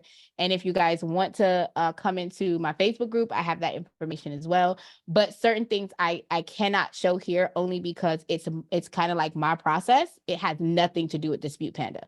So for the respect of Dispute Panda, I will cover anything software related. I will give you guys as many tips as I can, as long as it doesn't take you outside of the system. Does that make sense? Oh, absolutely. Agree. It makes sense. Okay. Makes sense. Because I love me some Dominique Brown. Him and his wife, they're so beautiful. They're so beautiful. And his cheering. Oh, and that's the person that's over Dispute Panda. Yes, Dominique Brown is my people. So let me ask you this. So what sets you guys aside from the other AI generated? Because you got some computers. Did you not just hear what set? First of all, me. Let's start. No, I'm just trying to say, I just want to, figure out, because we've like literally did a lot of research and trying to figure out who's the best of the best. And because standard, like I looked on chat, is it Chat GPT, it may not can generate like certain letters like you guys, but I love it that it's specifically tailored to the needs of the person, and so the individual. So what sets you guys aside? That's one of the things that I was, because you can just go and use Chat GPT, right? Can I say something? Yeah. Go ahead, Trina. Trina said I'm coming. Go ahead, Trina. Yeah, okay, because I signed up like 7 years ago for Credit Hero with the white guy. And I love the platform. It's just like a Credit Panda, the same price. But when I signed up 7 years ago, it was too confusing. You know what I'm saying? So to be able to have a one-on-one like her to actually go through and assist you, instead of you have to send a message and a screenshot to tech, they take 3-4 days to get back to you. Like, and I'm paying all this money and I can't get a live person to talk to. It's like, come on now. So for me, it's being to have that live person to like we're doing now to conversate with, like, hey, I'm stuck right here. What I need to do? Or hey, how do I do this? You know what I'm saying? And then she can tell you, then you wait for customer service to answer you through an email and a screenshot. And mind you, customer service they got probably 10,000 people coming at them at one time, which is here, it's still a lot of people, but at the same token, you still get that one-on-one. You know what I'm saying? You still get that one-on-one. Then if you get the pro version is on Thursday. I don't have the pro version, but I've been coming to the class just listening to the same thing over and over again until I get familiar with myself. It's like, okay, this is for me. And I want to do it. So I'm kind of scared, but I load up money. I got $110 to spend, but I haven't done anything yet. But I just like the dialogue I'm getting with her personality. So for me, it's the one-on-one, having not even a one-on-one, but being able to talk to a live person if you have questions or concerns. Oh, absolutely. Yeah. I agree. Because I think when my husband told me, it's like they had a live Zoom, I was like, what? Yeah, so I'm actually liking this so far. I'm just processing a lot of information. And so we need to be here every Monday and Wednesday if you got any questions. Any system questions come Monday and Wednesday, but I'm going to take it a little bit further. And I love me some Trina. I love when people come in here that they actually know the system and everything, and they know what we bring in, the sauce that we're bringing. But I want to take it up a notch. The difference between, for me, Dispute Panda and other platforms, yes, you have an actual trainer that is going to come live 2 to 3 times a week and talk to you about the platform, right? That's one. But 2, the system is constantly learning. So one of the things that I love about the way that the software is created is that every time we send a letter and something works, the system is taking that information and then reprocessing it so that we can make sure, not that the letters are identical, but they're learning what worked to remove something the last time so that they can make sure that they're following that particular algorithm.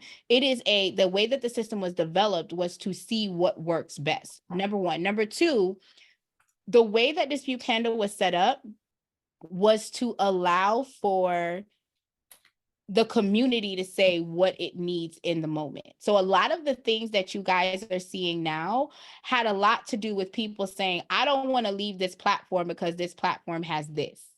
I don't want to leave this platform because this platform has that.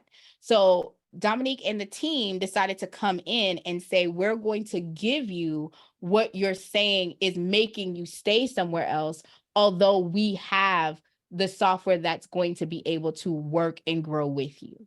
So that's what I believe sets us apart. Not just, I know I said like me, but not just the fact that we have an AI powered platform, but that we have a platform that is constantly learning as we're going, and as we're getting deletions, it's tracking that information as well, and then kicking out more of that same that will help our clients get what their needs are as they're going through. Does that make sense? Beautiful. Makes Love sense, it. yes. Yeah, I love it. My pleasure, child. My pleasure. I'll be back. Look, I'll be back tomorrow. Any other questions you guys have? Any more questions? No. That's it. No more questions. All right. So now we're gonna dive on in. So for y'all that are window users, please use Control F, Control Foxtrot. If you guys are Mac users like myself, use Command F, Command Foxtrot. It will pull up this wonderful box. This box is where you will go, and instead of scrolling down and trying to remember, because again, I'm a vintage Chanel memory, okay, y'all? Vintage Chanel, vintage Vera Wang. What does that mean? I be forgetting stuff, okay? I got gray hair all up in here. Don't let this lighting make y'all gray all up in here. A couple of them is my kids. Most of them is my memory that's gone, okay? So instead of me scrolling to remember what I looked for, what I didn't find, you just do Command F or Control F. You guys are able to go ahead and see what has cleared, what hasn't cleared within the system. What that means is if, and for a hack that I was saying earlier, the hack that I give is if anyone has a credit card or a credit line, guys, we do not dispute that inquiry for best practices, because what will happen is if we do that inquiry, we have a potential of that client losing that account because that account gets closed because you said, I never did this inquiry. I want you to understand that the credit score is broken up into 5 components. The first 3 that are weighted the heaviest, 35% is your payment history. That is worth roughly 192.5 points. The second one is your utilization, which is 30%. It is roughly 165 points. The third sector is 15%, which is roughly 82.5 points, which is how old the accounts are. So if you go ahead and remove an inquiry that is attached to a credit card and they close the credit card, you are impacting 3 of the 5 heaviest weighted section of your client's profile. And let's be clear, you're also impacting the other 2, but those 2 hold the biggest weight. Okay, so we want to make sure that we are doing no harm. Think of your credit repair process just as the process if you were a doctor. Okay, you are a doctor of credit, y'all. So in this particular case, I went to the Citi card. I'm trying to see if this person has a Citi card. Guess what they do? It's open. You know what I'm not going to do? I'm not disputing Citi. Now, I might turn around and say, let me go ahead and type in Fin, because I know it's a different company, but I'm going to type in Fin and I'm going to see where Fin shows up. So this Fin is not the same as this Fin that's up here, Fin Market. So I'm okay with selecting that. As I scrolled, I also did not see Reprise Financial, so I'm going to select that. Anything else that is attached to an open and active credit card, I will not touch. What I will touch, I don't care about no car payments. We're going to go ahead and touch that. And mortgages, I will touch that respectfully, okay? But anything else you're going to leave alone. So you're going to select as many inquiries that apply. Please remember that the system has limits on the letters. So if it needs to generate more letters because your client has more inquiries, you have the ability to do that. Now I'm going to pause right here as I'm going into the next thing, and I want to have a conversation because something that you guys said was, how long does a client stay with you? I want you to be very clear that if your client is with you and you remove 5 inquiries, but they add 7, they're going to stay with you longer if they're wanting to see their goals, right? So take all of that into consideration. Oh, wait, I meant to do something else. I also want to show y'all what I like about Dispute Panda. So I'm going to use Capital One. When you have Dispute Panda and Credit Dino and you click on this eye icon, you're able to see information such as the payment history, the account health, how much are they using versus how much their credit limit is, and you're able to have a conversation. So I'm just going to take you a little bit into what my consultation looks like with my clients. Okay, so I'm looking at them and I'm like, hey, I see that your payment history is at 96%. I see that the last late payment that you had was back in November of 2023, right? Now, just want to let you know that your payment history actually goes ahead and it helps you with 192.5 points. Every time you are late, it's going to impact you up to 24 months until you continue making on-time payments and you earned those points that you've lost. Okay. Here's a quick thing that you can do.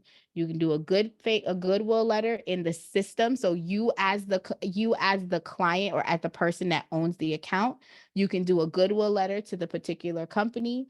You can also possibly go ahead and send an email to the CEO asking for the late payment to be forgiven. This only works, and it doesn't work 100%, but it will only work if the client is now current. If the client is still late, you don't ask them to ask for no forgiveness. Okay. That's number one. Number two, when we talk about account health, if your client is wanting to be in the 700 club, there are several things that they have to meet across the board, but the number one important thing is their utilization. Their utilization 20% if they want to be in the 700 club. If they're wanting to be in the 800 club, their utilization needs to be below 10% of their overall available credit being reported. I'm going to drop this gem real quick. If your client is trying to manage their bills, let them know, pay that card down to its lowest amount 2 days before the statement is about to close, and then wait for the statement to close and then use the card. This way, even though you might be cycling the money, what do I mean by that? So I have a credit card. My credit card, one of my credit cards is like for my household bills is $4,000, right? So I have one credit card that has a $4,000, $5,000 limit on it. That is the only card I use for all my bills. I pay my rent on that card, I pay my car payment on that card. I buy food on that card. I put gas on that card. What I then do is 2 days before the statement is about to close, 2 days before the statement is about to close, I then take the money that I had sitting in my bank account from all my paychecks, and then I pay the credit card. I wait 2 days for the credit card to close, and then I start using the same money that I was going to use anyway. So I already have my bill money over here, but it's sitting in my bank account. A lot of people don't know that the banks have a bank score. The bank score is between 1 and 5. The more money you have sitting in that bank account, guess what you have? A higher score. So now when I want to go to the bank and say, I want money, they see that not only do I have money that comes in on a consistent basis, the money sits and stays also. So I look like a responsible what? Borrower. So telling your clients to leverage credit cards is something that is going to help them increase the ability for them to go ahead and look borrowable. Is that a word? We're going to use it today. Out in these credit streets. Okay. So make sure that you're having these conversations, educating them not just on what you're doing, because again, their behavior is going to dictate whether they're going to be out of your program in 3 months or are they going to be out of your program in 12 months? What that going to look like for you? It's your behavior and your attitude. I can write the letters all day, but if you continue being late on paying your cards, guess what? Your score is going to keep going down. If you continue using more and more of your available credit and not paying it down before the statement date, you are going to continue to stay in the lower numbers. I have one person that's been with me for 3 months. She went from a 400 to a 719 is her mid number right now, because she's following the plan. So it's not just me sending letters, it's also her behaviors, right? So you're able to look at those things. Also, if you guys have letters, so JJ, the couple JJ, okay, they said, I use I use ChatGPT. Well, if there's a letter that you used that works, I'm gonna say this again. If there's a letter that you used that works, you have the ability to put that letter in the system. So if you use a ChatGPT letter that was for late payments, and when you utilize that ChatGPT letter for late payments, it took the late payment off. You don't get rid of that letter, honey. No. You plug it into the system, you put it here in the software, and you save it. You can literally save the letter. Once you save the letter, anytime you have a situation where that particular letter can apply, you can come back in the system and tell the system to go ahead and send that letter out. Okay. And that way, when you come in here to do the disputes, instead of it just sending out the disputes for Dispute Panda, it's going to send out your letter for that particular account that has proven results. I'm not going to say this, y'all. I say this every single call. I promise you, I'm not going to leave this on the floor. When you guys are doing credit repair, I don't care if it's for yourself, your family, your cousin, you need to track the letters you sent out and what you were able to get removed. Once you are able to track those two things, it will allow you to know how to effectively maneuver when you are talking about a person's profile. So now I know my ChatGPT letter works for Apple because it took off Apple. So now I'm going to run that play, as they say in those streets, to go ahead and make sure that I can get that Apple removed for all of my clients. Y'all picking up what I'm putting down? Drop a 2 in the chat. See, I'm basic, y'all. Drop a 2 in the chat if that made sense. Okay. Welcome to the new people that are in the room. Welcome. All right. So we're going to hit save filter. And now we're going to go to the attack. Remember, in the training at the top, guys, is the workflow. Whether you have the free version or the pro version, this flow is still going to work. What you're now going to do is, it says the first letter is Punch of Fury, Supreme Boosted. If you have pro, you're going to click the creditor letter so it can generate those letters. And you're also going to generate letters for the secondary bureaus. So I'm going to come back over here. I'm going to hit start round, Punch of Fury, Supreme Boosted. The first round of letters are handwritten. If I had the pro, I would click this box that says generate creditor letters. So there's nothing extra I have to do. I'm literally clicking a box. It's going to generate my letters to the 3 major credit bureaus and all the letters I need for my creditors. Okay. I'm going to hit start round. I'm going to type confirm. I'm going to hit start round. And there it goes. Now, after I've done that, I'm going to go back into the software. I'm going to hit the static letters. Rule of thumb, the static letters are free. They are only free if you have money in the account. So if y'all like me and y'all are on zero because y'all are in between blessings on this account, you will not be able to. I got a quick question. Sure, go ahead, my love. So is that the letter you were saying about the bankruptcy court right there? If you give me 1 second, I'm going to answer that. I was going to go into that, but give me 1 second because it's 2 different things. So give me 1 second. So on this attack flow, it's going to show you that you have to do static letters to the secondary bureaus. So you're going to come in and you're going to hit handwritten. The system goes through 10 variations of handwritten fonts. So you don't have to write anything. The system is going to do it for you. Rule of thumb, scroll all the way to the bottom. You're going to click all the boxes for the secondary bureaus that apply, okay, for your client. Then you're going to hit start round and it's going to generate those specific letters for the secondary bureau, LexisNexis, Innovis, LTI, ARS. I had someone ask, well, what if the client got a letter back saying that they don't have a file with ARS? Then when you go to the next round, you do not generate a letter for ARS. Simple. That's all you have to do. Okay. Now, if you are specifically needing a static letter for a goodwill, for a cease and desist, for a bankruptcy court, you would physically come in here and you would select this letter. If you guys are helping your clients do a pay per delete, you can come in here and actually get a pay per delete letter. You are able to click the little dial button, and then you have to put the address, who's receiving it, all of the information on here. So you want to make sure you copy that before you come into the system, okay? So whether you're sending the letter to bankruptcy court or you're helping your client with a pay per delete, that's where you would go to get the information. So to answer your question, the static letters are both for the secondary bureaus, any original creditors, and debt collectors, as well as bankruptcy court. There's all letters in here for all of those. Does that make sense? Any other questions? I want to make sure I answered JJ's question. JJ, you got any other questions? That makes sense? More questions? That makes sense? That make a little bit of sense? Yeah, absolutely. All right. Love it. Katrina, you had a question, boo? You came off mute. What's up, love?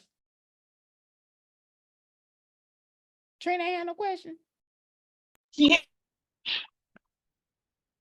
You got a question, Miss Tax? You got a question? Yes. What's your So, question? will we automatically assume that we should send the static letters to all of the secondary companies, or will their report from Credit Dino show that they have something with them?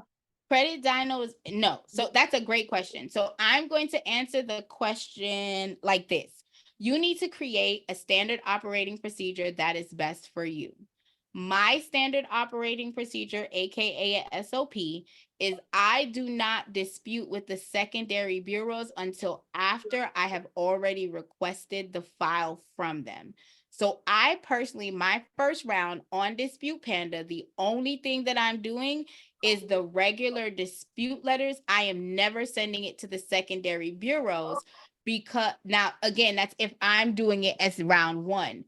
My round one is completely different. So for me, when my clients come in, my round one is not this flow. That's technically this Punch of Fury letter for me is my round two. My round one is I send out a personal information letter. I send out a request to the secondary agencies with my client's address, all that information. And I have a legal document that says, hey, per this code, you can't ignore what I'm doing, right? So that is technically my round one.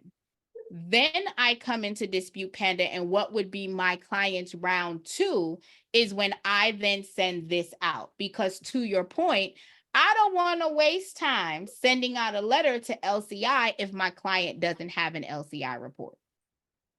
Okay, so wait a minute. Let me just make sure I got this right. So your round one, you do the kick. I don't do the kick. My Okay. round one, I have a personal letter that I have created that any person that books a call with me, y'all actually get. So if y'all book a call with me, y'all get that letter for free.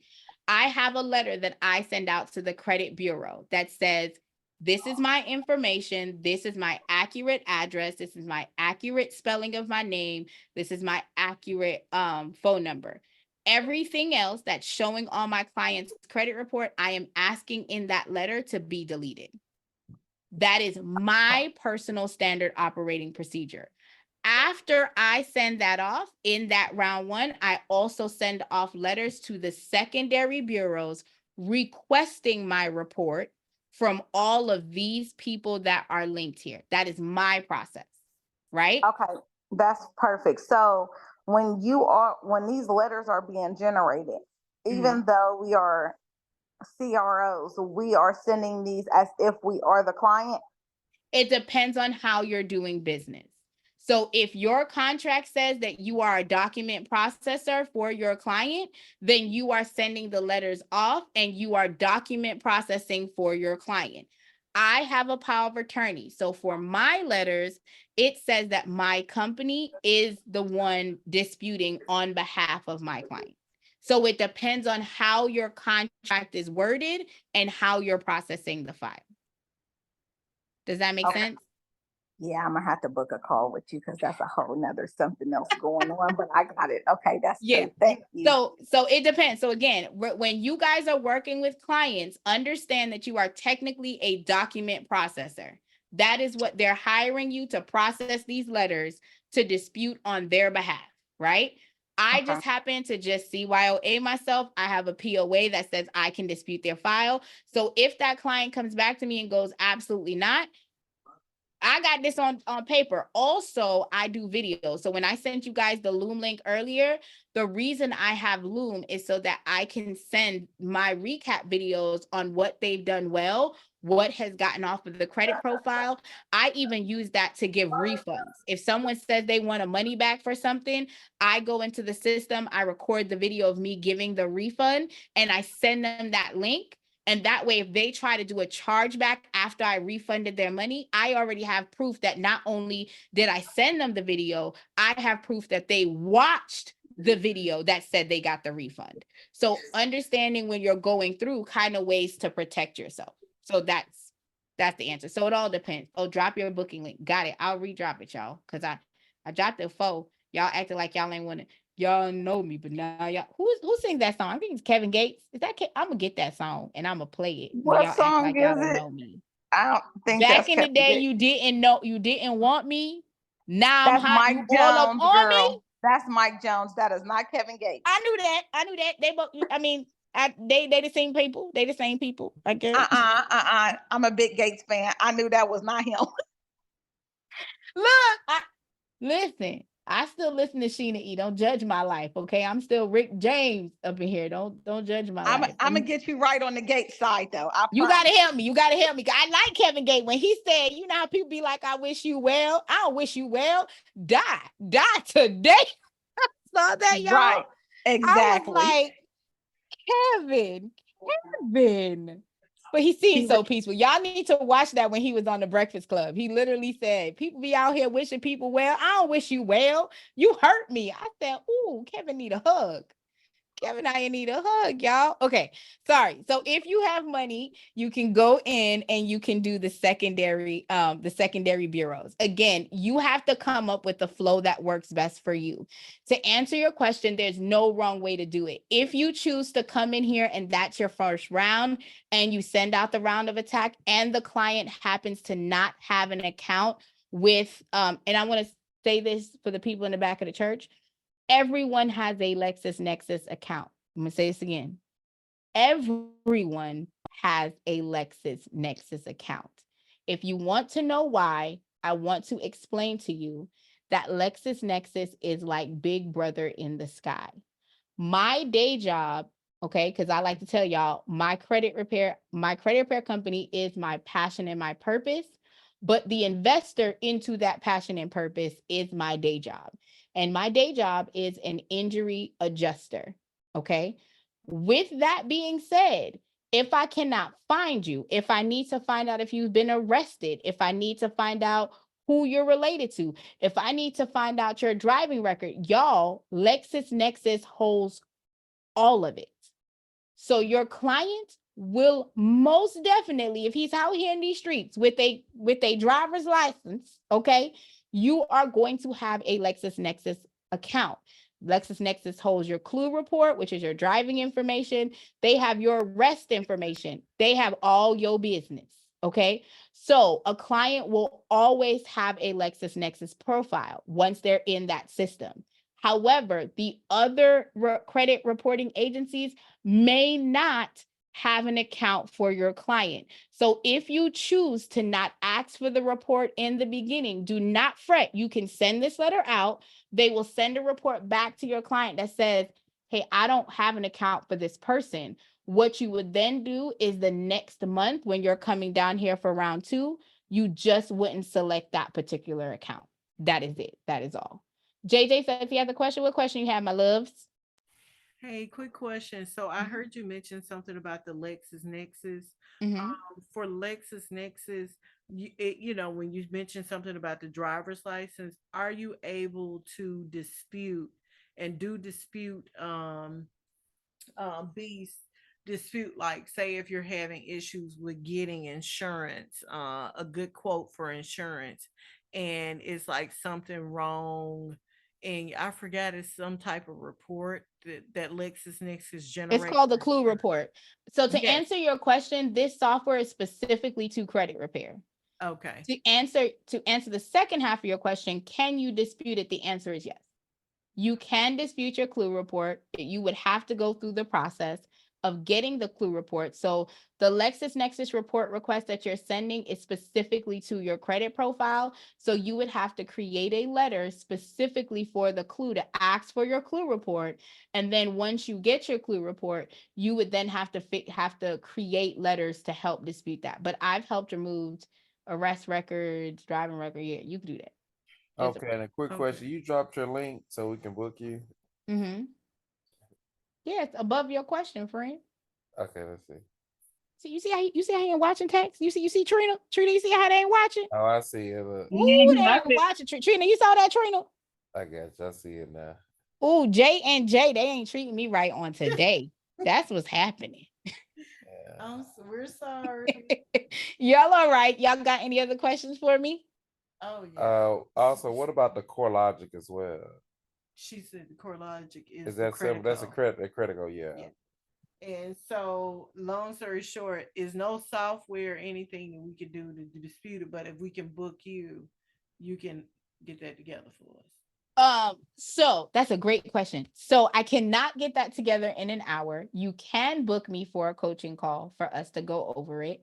If you have the report, so what I recommend is if you have a question in that realm, I would recommend that you get the report. If you're specifically wanting to talk about the clue report, have that report ready so that when you book we can talk about action, because I'm all about implementation. So once we get on the call, we're going over whatever it is that you need to do in real time on that phone call.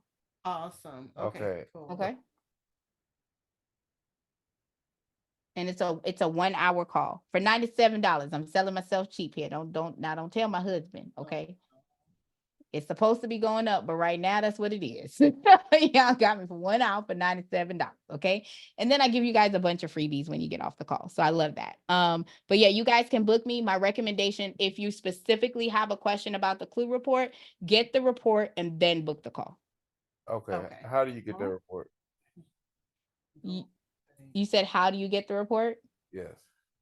You would have to go to LexisNexis.com and search clue, and then it'll tell you how to get the report. Okay. Thank you. Good question. My pleasure, honey. Anything else? Because J&J over here on fire. I think I'm gonna have to give a gift to J&J and Lex loyalty taxes. So let me go ahead and give y'all my little email or whatever so that y'all can get this nice little giveaway today. Thank you guys for participating. Hold on.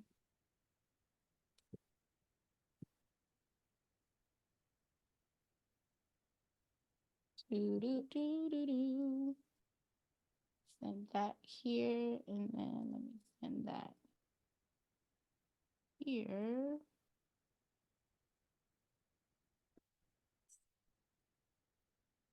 All right.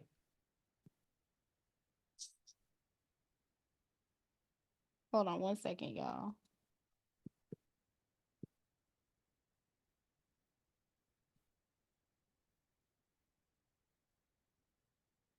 Now, I do love J&J that they are consumers. So here's what I'm going to say.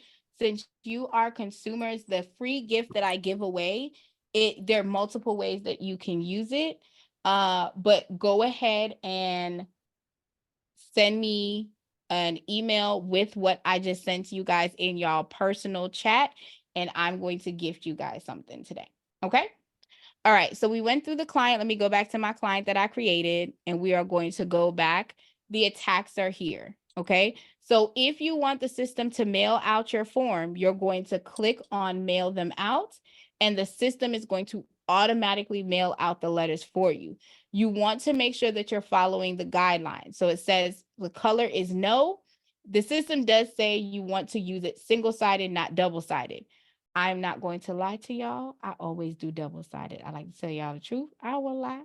Now the system say only do single-sided. When I print it out at Raquel's Estates, it is double-sided, okay? If you want it to be certified mail, you can change that. This is going to be the price. If the funds are not in there, and again, the price changes based on how many letters have to be sent out for your client. The price is going to change based on how many letters get sent out for your clients, okay?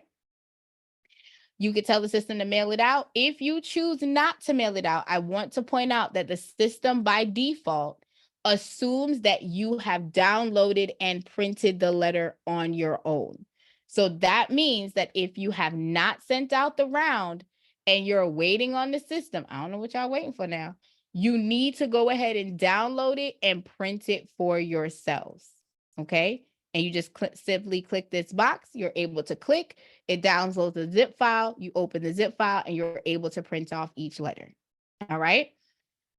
The history tab shows you the letters that were sent out, the credit reports that was downloaded, and the changes in your client scores as they've been with you. The invoice tab gives you the ability to see any invoices, and the note tab is a pro feature. So how I use the note tab, to JJ's point, is if I do bankruptcy and I send a letter to the bankruptcy court, I put that notation in here. If I am at a place where I sent a goodwill letter from my client and I gave them the letter to send to the CEO, I put that in here. So that way, when I'm having a conversation with my client, I'm able to have look back on what I did and ask them the probing question. I'm here. Thank you for helping us. It's our pleasure. Okay, what 1 second, I'm gonna open the floor for questions. I wanted to go ahead and touch point when it comes to the letters. So guys, if you are using the system to mail the letters out, there will be a letter ID that would be here if it's just standard mail, and then it will give you the estimated date of delivery. However, if you are using it as certified mail, once it's assigned a tracking number, it will show right here, as well as the estimated date of delivery, and you are able to track the certified mail information off of this. So I wanted to make sure that I showed you guys that because I know someone asked earlier. All right. iPhone, Janae, hey, what's your question, my love? How can I help?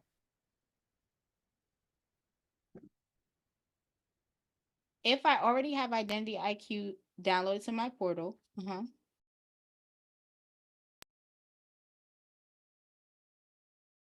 Indigo, welcome back. Okay, sorry. Is that okay to use you can use any credit monitoring software that you're currently in. The difference between Identity IQ and Credit Dyno, there are several differences. The number one difference is you will have to log into Identity IQ every single month, refresh the report, and pull it in. You also only get 2 years of the credit report for the client when you are using Identity IQ. When you are using Credit Dyno, you get the full 7-year report for your client, and you are able to go ahead and get a free round of attack, and you are able to actually update the credit report without having to log into Credit Dyno to get the update. So if we were looking at this particular client, this test client that I loaded in, and let's say this was now round 3 that we were doing, or round 2, instead of me, I hate when they move this stuff here, y'all. I'm sorry. Hold on. Minimize this and see if I can pull this down. Okay. So instead of me logging into Credit Dyno and then coming into the system itself and logging in, updating the credit report and everything, if this was month 2, I would just click this update button and it will pull the updated information, right? If you are using any other credit monitoring software, you have to log into theirs and then come into the platform. If you're asking me what I suggest, again, if you've already paid for Identity IQ, it's completely up to you. Personally, all of my clients use Credit Dyno because I have my affiliate link. I make $8 off of that client for signing up for the Credit Dyno, and I get a free round of attack, which is a $17, which means I'm up by $25 just by that client using the Credit Dyno for the platform. If you do not need to do that, then you don't have to worry about that at all. Okay. Katrina dropped the link for J&J's Unlimited for you to pull the LexisNexis profile. That's what I'm talking about. Come on, each one teach one. Each one reach one. Come on, somebody. I appreciate you, Trina. That's why I gave you free stuff last time. Look at you. Any other questions? You are the best. Yes. Look at you. What questions do you guys have? I have a question. Sure. What questions do you have? Can you hear me? Can you hear me? Okay, great. Okay, so I see May 8th, and I've got my first round of attack, and I thought all I had to do was click it and the system was going to send it, but I guess I needed to download it, and so like nothing happened, I guess. Mm-hmm. So what's your question? Okay. Yeah, if you didn't tell the system to mail it, it wasn't going to mail it for you. Okay. So when you're in the attack file, if you look at my screen, it says attack, you have to click the mail out button. So if you did not tell the system to mail the letter out, then it's not mailed. If you want to confirm, you would click on the letters tab, you click this little icon, and it will tell you what the system registered it to be. That's what mine looks like. It says downloaded. That means the system processed that you downloaded the letter and mailed it out yourself. Oh, and then I have the date. So I used a credit for that. Like I had a credit and then it used one up because I have the credit dyno. Okay. But it's May 8th. So, and now it's like already June. So did I just like waste that then? No, you just got to download the letter, my love, and send it. You're just out of sequence now. You're out of sequence. So what I would suggest is you're not 60 days outside of sequence, so you're fine. Go ahead and print the letter or tell the system to mail the letter out. And then 35 days from now, if you're telling the system to mail it out today, 35 days from tomorrow, because it's after the cutoff time, 35 days from tomorrow, you go back into the system and you pull your next upload. If you did not mail it out for you, another place for you to check, because I want to clarify, the attack or the credit that you had is to print the letters. It is not for mailing. So the attack that you use or the credit that you use is specifically to pull the letters. It has nothing to do with mailing the letters. So if you did not download it or you did not you did not tell the system to mail it, then it's still sitting there waiting for you. Okay. And you can check here because if the system mailed it for you, you'd be able to see it here under so you'd click on the balance tab and you would go to activity and then you could see the attack. So it shows Raquel May, Punch of Fury. This is the type of letter. This is the date that I did it and it cost me no money, right? If I would have mailed it, if I would have had the system mail it, I would have been able to see it here. And then this is going to show me that I got the one-click import and I already used my free attack. Okay, so let's see. You're on settings. Yep. So you go and click on balance. So I'm on letters. So click on balance. Okay. Okay. Click on activity.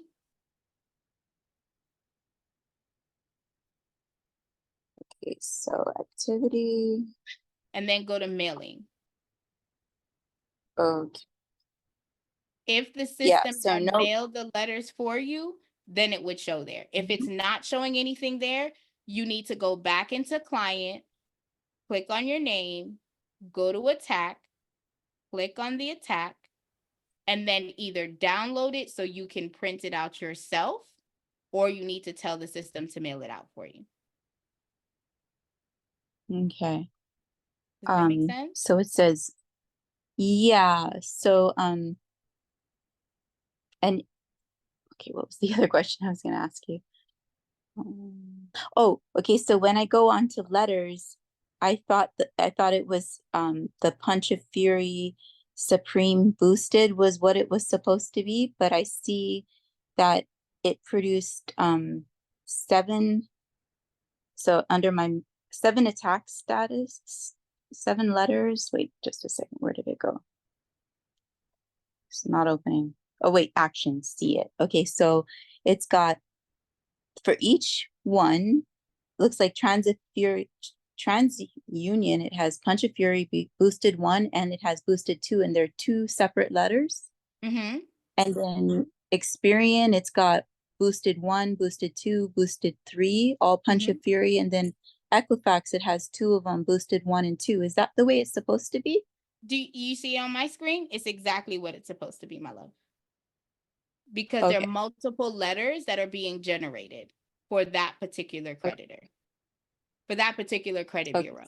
So if you only had one letter, then it would just say Experian Punch of Fury. Again, I don't know what round you're in.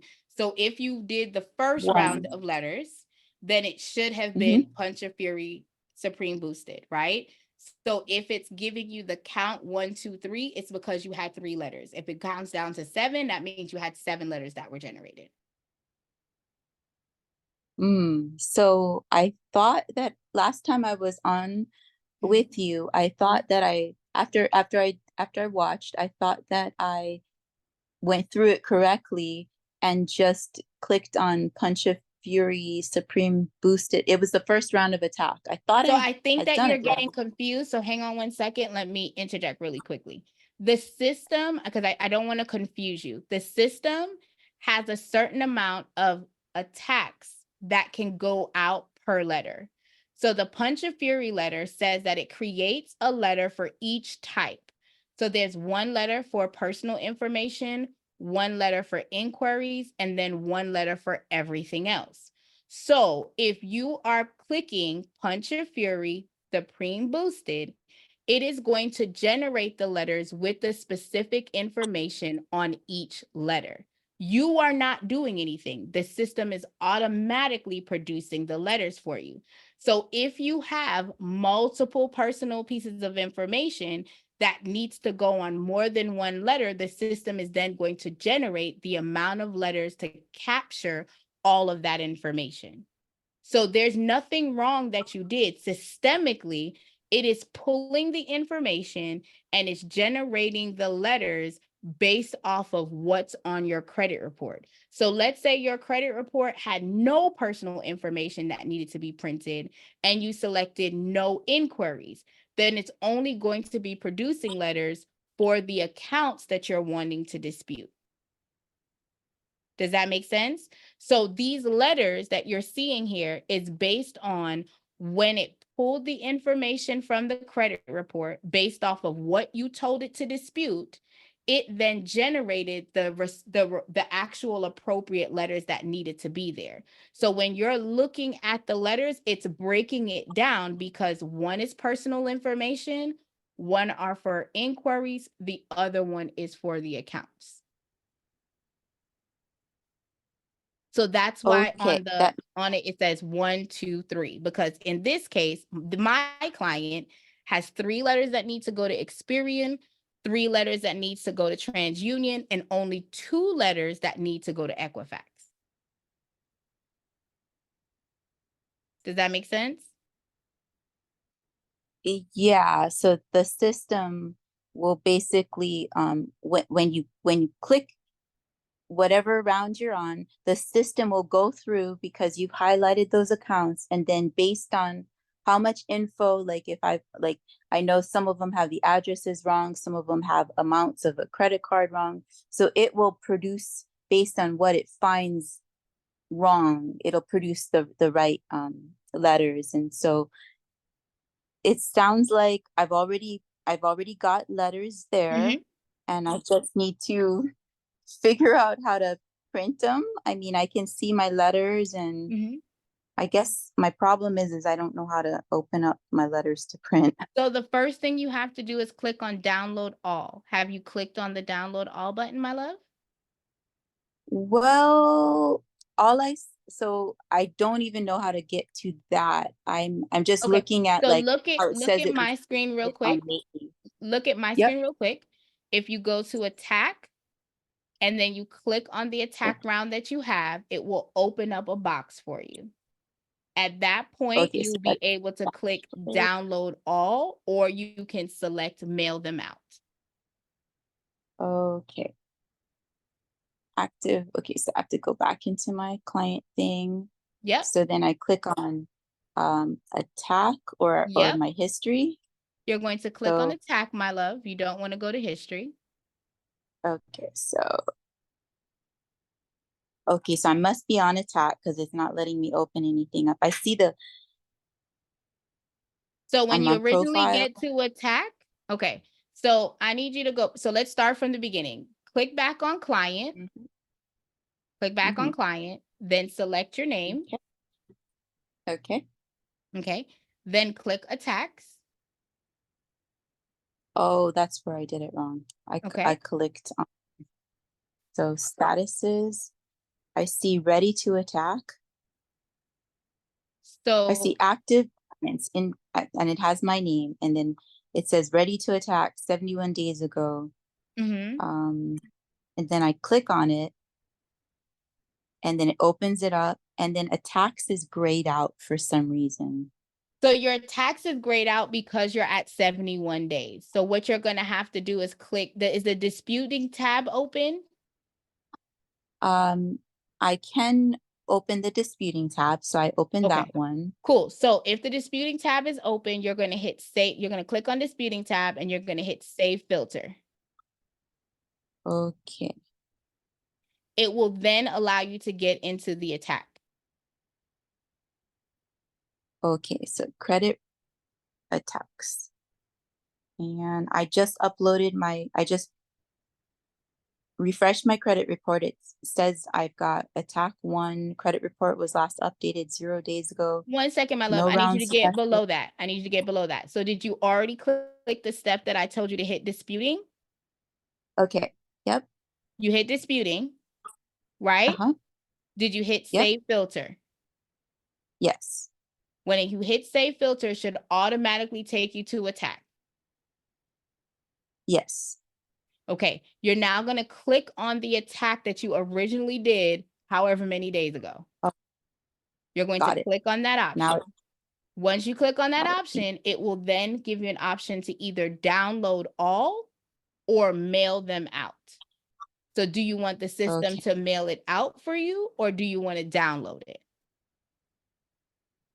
So do I pay extra to have the system download That it? is I'm correct. sorry, to have the system mail it out for me? That is correct. You pay for the system to do the work for you, my love. Okay. So I can click on that. Okay, great. Thank you. My pleasure. Appreciate that. I'm over here looking on my phone and I'm like having to zoom in and like move it around. I've got the computer and the phone open, but No thank you. problem, my love. Anytime. So yeah, that's what you have to do is download it. Once you're done with that, you'll be able to go into your either download files and you'll be able to print. It's a zip file, so you have to double click on it and then it will open up everything and you'll be able to print it off. Okay. Thank you. My pleasure. Any other questions? No, thank you.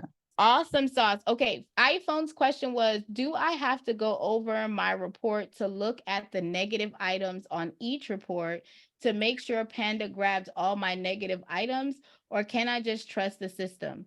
That is a great question. So I believe in trust, yet verify whether you pull in the report or not. You're able to see all of the accounts here. Systemically, the system is going to highlight everything that is impacting your credit score now. So if you feel like Dispute Panda did not collect the account, they're still going to have all of your accounts listed here. So you are able to look at it and see if it's something that you want to include or you want to leave out. Great question. Oh, JJ has a question. What question you got, my love? Okay. Funny thing. Okay, on the letters. So, when you mail the letters, say for instance, you get like a lot of letters for Experian. Can you mail them all in one batch, or should you mail them individually? I am going to tell you what I do because I am here. I personally send each individual letter out the way that it's coded. So Okay. if there's 3 letters, I'm sending 3 letters to TransUnion. There are other people that send it all in one batch. I don't do that because sometimes they do stall out, or let's be clear, they don't even respond to the letters. So with that being said, I believe in the divide and conquer. More multiple letters that I send you, the more you can act right. Okay. So I know that every letter I send costs the company money. So I would rather send them individually than send them once, because if I send it all together one time and they send me a stall letter, they're not processing any of that. Where I have a better opportunity that if I send it separately, I might be able to get them to do their job the way that they say. Okay, I got you. That makes sense. Okay. So I follow the way this is. So the system is sending each letter by itself. That's the way I do it as well. I do it as each letter by itself. Okay. And also, I was going to say, and make a note that I found it was easier to mail all the letters individually yourself, because it was just, it only cost a book of stamps, which is like almost $8, just to use. So I just found that it was cheaper to mail mine. Yeah, I do. So let's be clear. If you're having the system mail it out for you, you're paying for the ink, the toner, you're paying for the convenience of you not having to mail it out yourself. I personally allow the system to do it for me if I am traveling, because I want to have accessibility to make sure that it's done and it's not something I have to worry about, to keep the time frame going for my client. So great feedback. I mail everything. Y'all may not see, but I have a wall of envelopes that literally are pre-stamped. And I got my little roller stamps. So this is something that I do when I want to bond with my husband. I'm lying. He don't want to bond with me like this, but he helped me this week. Great question. That's okay. We were doing the same thing. We were up one night getting them envelopes and them stamps on them. I actually took a picture, y'all, because he turned around and he was like, "Why do you ask me to help you when you got so much stuff?" And I thought to myself, well, when you want me to ask you to help me then, fool? Like, shouldn't I be getting help when I need help? And he did not. Let me tell you something. He did not like it at all, y'all. But I have a bin. Hold on, let me see if I can find it. So this was before I was finished. I don't know if y'all can see it. So I have like a whole bin, y'all, that was like full to the top. And I had like 15 large manila envelopes as well that went out. Just for a rule of thumb, 16 pages or more, you might as well just put it in a large envelope. It'll cost you roughly $1.87 or $2.11 is normally the range that I pay out for those. So just to give y'all the heads up. All right, iPhone had a question. What about my name and addresses that I need cleaned up? I have several ways it's reported. Yep, because they don't do you right. I got somebody literally wrote my name is Rockwell, ROCKWELL. Rude and disrespectful. Ooh, iPhone, you're off. Go ahead, baby. What's your question? I wanted to know, does Panda automatically send out letters to minimize how many I'm sorry, to clean up the names and the addresses, because I have too many they have reporting on there. Absolutely. And the inquiries as well, are they automatically going to generate a letter for the inquiries to minimize the things that I've applied for in the past, and as well as the names and the addresses? Can I fix that? You definitely can. So what I'm going to tell you is that Dispute Panda is a tool that you have to tell it what to do. So in the disputing flow, you would have to select the inquiries that are not attached to an open and active credit card. Once you tell the system to do that, in the attack flow, it will create a letter specifically for the inquiry. It automatically selects the information for the accounts. And it will also go ahead and tell the credit bureau that this is your correct address. If you click on the attack tab and you click start round, these are your rounds, and a lot of the letters tell you what happens on them. So for instance, the pinwheel letter, it tells you that it gives 7 negative items and up to 10 inquiries on one letter. So if you are a person that has 20 inquiries, that means that you would have to have 2 letters go out, because the max amount of inquiries that they have on that letter is 10, right? And then the Punch of Fury tells you it has personal information. If you have selected inquiries, it will dispute the inquiries for you, as well as everything else that has been selected on your profile. So to answer your question, yes, you can get your name and address corrected. Also, if you go to the static letters, there is again, I attack a little bit different. So my process is a little bit more aggressive, but there is also a personal information letter that you can select and you can go ahead and have processed that if you want to do it like I do it on day 15 and day 30, where I also send out a personal information letter that says, this is my only information, remove everything else. Okay, is this something that I can book a one-on-one session and we can just target my inquiries, my name, and my addresses? You can book a one-on-one session if you have any questions. I have dropped my appointment link in the tab in the chat. And if Yes, you ma'am. want to go over your own profile, or if you want to go over your family profile, it's a 1-hour book session that you guys can talk to me about whatever you need at that And time. am I able to screen share so you can guide me Absolutely. through I to require show? you to screen share. I Okay. require you to screen share because I want you to click on it and I want you to walk through and be able to digest it as you go through. Okay, and I have one more question. Is there only because this is my first day in the chat, No is there problem. only so many letters that Panda can send out a month, depending on how many negative items you have on your report? Oh, that's a great question. So the only cap is on how many is in that one particular letter. So that's a 2-part answer. So let me clarify. According to the way that the Fair Credit Reporting Act is worded, you can only dispute around, right, every 30 days. So whenever you send a dispute into the credit bureau, you have to allow them 30 days to process that dispute. If you do not give them the 30 days and you send another dispute, you now give them an extra 14 days for them to go and finish the original disputes that you had. So in theory, you're only wanting to send a letter every 35 days.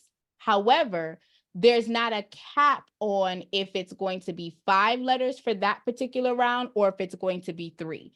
However many letters we need to print in order to dispute whatever's on the client's profile is however many letters we gonna print.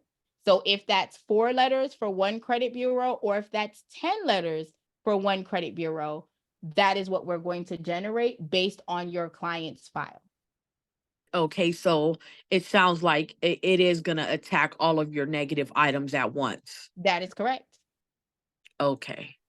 All right. Thank you. My pleasure. Do I have any more workshops or events coming up? I think you had one a month ago. So when I was last on the call. Oh, my pleasure. So I do have quarterly events where I host a 2-day workshop where we cover it's a 2-day intensive boot camp where I go over the personal information on day 1 and then I cover business information on day 2. I was going to do it this month, but it's the month of my husband, okay? Because he give me the month of May, which is AKA February. So February don't call me for nothing. I'm booked and busy, okay? I am tapped, okay? But June, I'm also tapped. I'm not available. And I'm joking. It is the month of him, but I normally take off Sunday for his month because Saturday he don't be fooled up with me because he be over there watching the games and whatnot. Because you know he out here in these streets with these games and whatnot. Okay, so I do not hold any classes in the month of June. This year I'm holding a media event. I have a TV show that I'm curating and I have a magazine. So myself and 2 business partners got together to hold a TV media tour. And on that particular day in July, it's 2 days in July, I will actually be hosting an event to help other businesses or business owners be able to know how to spotlight their business and teach them and give them an opportunity to kind of showcase their brand. So July is booked, unfortunately, because I have that event coming up. But I do plan on bringing back the 2-day intensive course in August to help everyone that might need one-on-one. And in that 2-day intensive, I specifically train on how I process files. So I can drop that link. Hold on, let me see. I can drop that link, and anyone that would like information on it I will be happy. You guys can see. I don't know if it's been updated yet because I ain't gonna lie to y'all. Okay. I ain't gonna lie. I'm a one-man show. Okay. It's me, my husband. I'm a one-man show. But if you guys have questions, you can click on it and kind of see when the next event is, and you can keep an eye out on there. I normally have a waiting list. I don't know if it's live yet. I will check. But if you guys want to click on it, I also have the availability on there that if you purchase it now, you are able to watch the previous event that I did, and then you will get the information for the next class. You're auto enroll into the next class to come in live. So I like to do that because sometimes you watch the replay and you're like, what? So I give you guys the opportunity to come in and dip and do with me. So you guys have my booking link and the link to see my 2-day intensive, to sign up for my 2-day intensive. What else? Any other questions about the platform? Sorry, I done went off. Okay. If the system said that it was attacking 6 letters, is that all the negative items I have reflected on the each credit bureau? So I want to make sure I'm understanding. Are you saying that if you were like, I can't show the letters, but let's say you're looking in the platform, this person has 8 letters. So are you asking me, is that all the system saw, or are you asking me, is that all the system generated? I want to make sure I answer the right question. I'm asking, so it said that it was attacking 6 letters. Does that mean I only have 6 negative items on my report? Where do Where you they're see that it says taking, it's attacking 6 letters? when I sent out the letters, it says, we're attacking 6 we're sending out 6 letters or Okay. attacking 6 So you're letters, one sending of out 6 those. letters. So do me a favor. Are you by your computer right now? Yes, ma'am. Okay. Are you in the platform? Yes, ma'am. I'm on Oh, attacks right now. okay. Can you click mail out for me? Mail out. Yep. Click Where mail them out. So if you're in the attack, you Oh would yeah, click. I Okay. just did it. No, I that's okay. didn't I know. just need you to click on that button for me because I have a question. Okay, I'm gonna click on it. The green, right? Yep. Okay, I'm here. Okay. And it has 8 letters, right? No, it says I 6 mean, 6 total letters. letters. How many letters are going to TransUnion? 4 and 3. Okay. So what I want to explain. Oh, I dropped the wrong link. Hang on one second, my love. She said I dropped the. You are right. I clicked the wrong link. Please hold. Hold on one second. Give me 1 second. I'm gonna send it to the boot camp. That's because I clicked too much. I was going too fast, y'all. I was going too fast. Okay. So what I want to explain is that the system is only going to generate letters based off of the information you tell it to dispute. So if you never selected inquiries, then it's not going to dispute inquiries. If it only selected, let's say in this particular space, so this person had 25 accounts that were disputed. But if you go over here, you're seeing that the system is only mailing out 8 letters. It's still attacking 25 things, but there's only a requirement of 8 letters to be sent out. Does that make sense?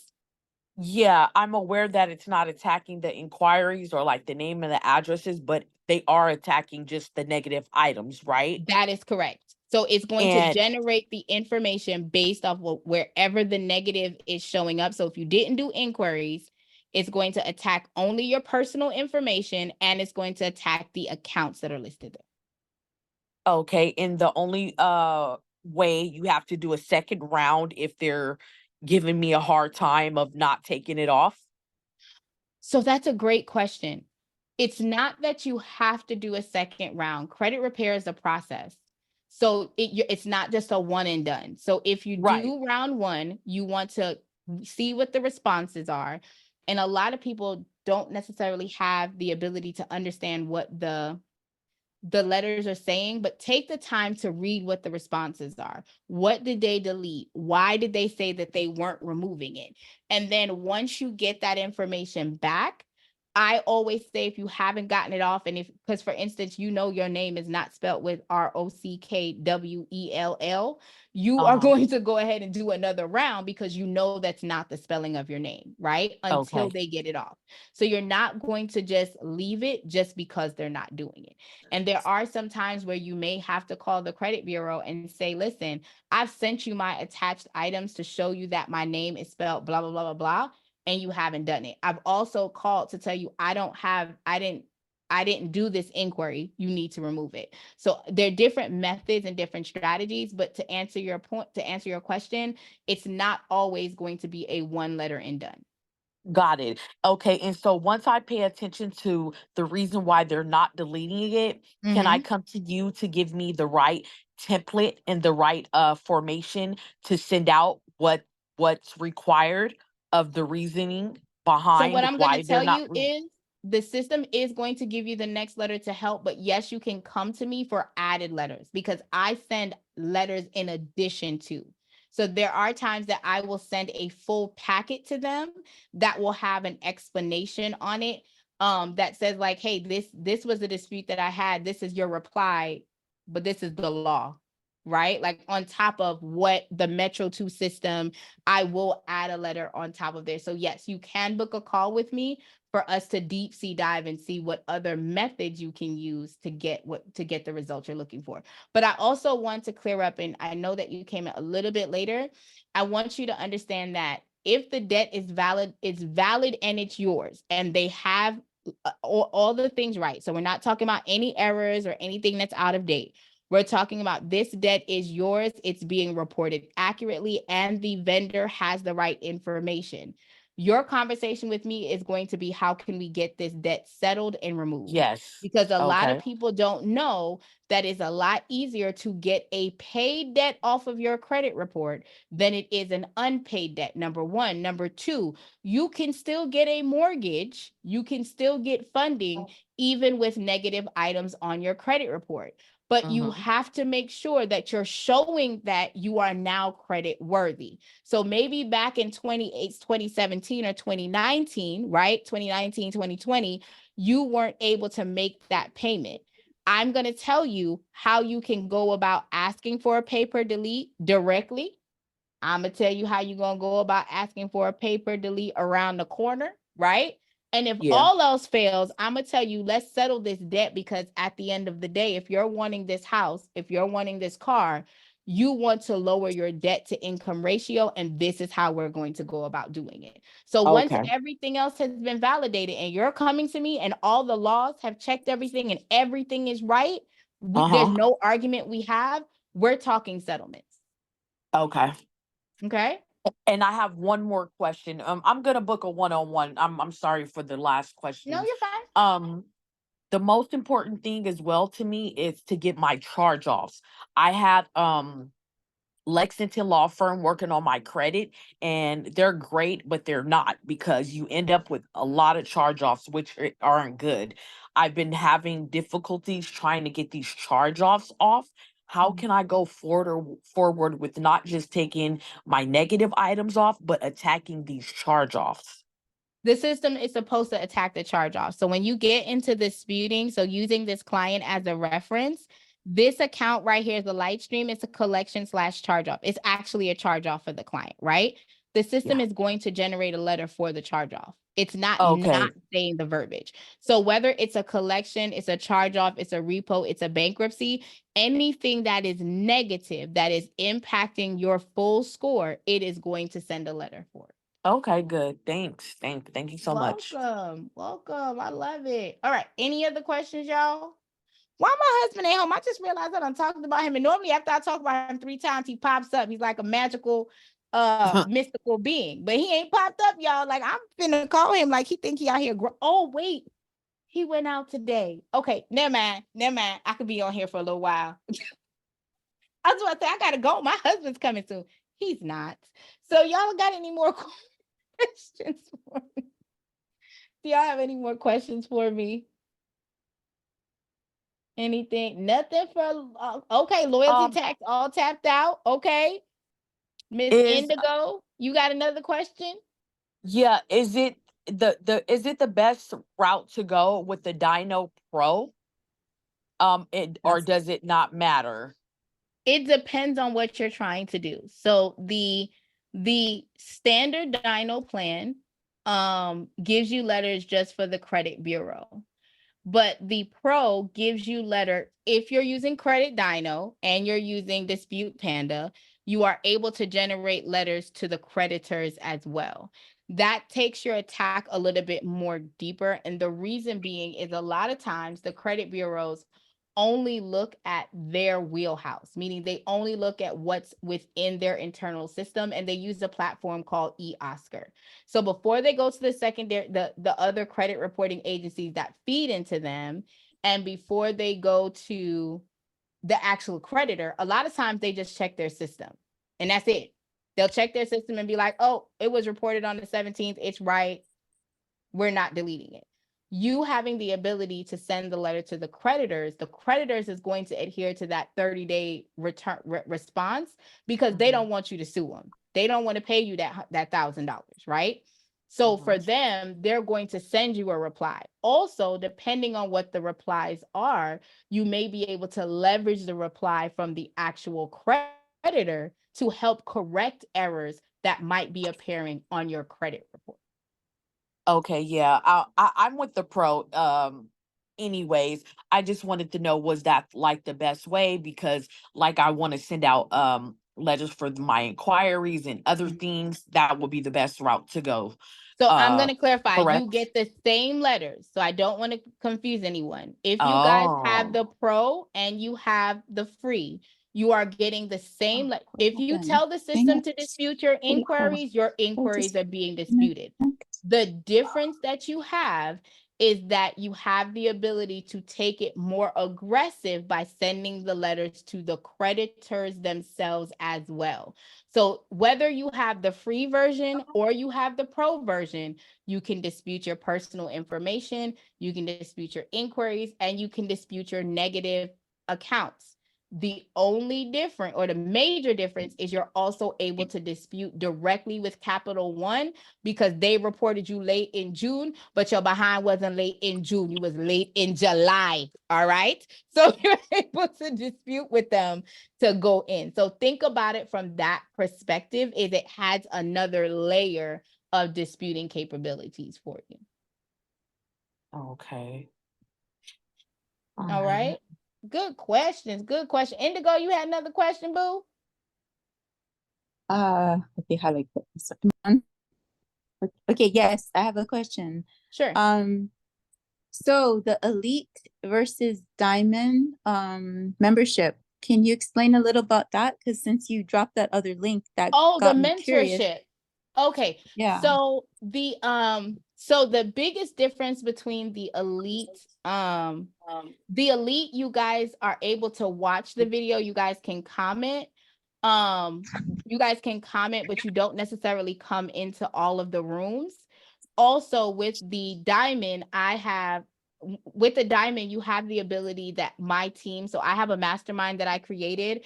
I bring in people that are specializing in litigation. I bring in people that are specializing in taxes, student loans, bankruptcy, and they come and speak in the rooms. And those of you guys that are in the diamond package are able to actually talk to them in that webinar. You're able to come in and have conversations with us in that room. If you guys are on the $37 plan, you're just able to watch. You can comment, but you're not able to talk to them, and kind of like how you can come off of mute and talk to me. You don't get that option. But that's it, to be quite honest. But the webinars, you can still leave the comments, so it's definitely not a problem. You do have access to the replays and everything once you get into the portal. Okay. Okay, so I'm just planning on you have so much information, and I'm just like it's I'm like I need to go a little deeper, so I'm like, okay, so the membership, that's one level, and then there's the call, that's another level, and then there's the boot camp. And so I already did round 1, and I signed up for Credit Dino. But it's so much, and you have so much experience, and I'm like, I need to, you know, go a little bit deeper with you know, it's going to take forever if I just do it on my own. And I mean, this is wonderful that you do these calls, and I jump on when I can. But it's going kind of slow on my own. So I figure I just need to sign up. So I guess after I've gone round one, then should I book Yeah. the call, or Yeah, should I would say just after you get your round one back, book the call so that we can go, like we're actually processing something, right? You guys, Yeah. the membership or the mentorship does give you access to the Facebook group that I have. We do meet no less than twice a month, whether it's one-on-one with me and then one with a group member. But whatever works best for you, what I normally say is have the material with you when you're booking the call. So that way, if you're wanting a one-on-one, we're literally in the process of getting things done. And if there's something that I need to outsource for you or help you with, I can do that in real time while you're on the phone. Okay, so since I just realized that I never sent the letter out? letters, so I'm gonna do that. And so then I wait 35 days, Yep.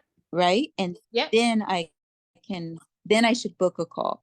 Yes. Then pull your report, and That then way if we you have do- questions after you've seen it, then book the call with me. Absolutely. Okay, Absolutely. thank you so much. My pleasure. Okay.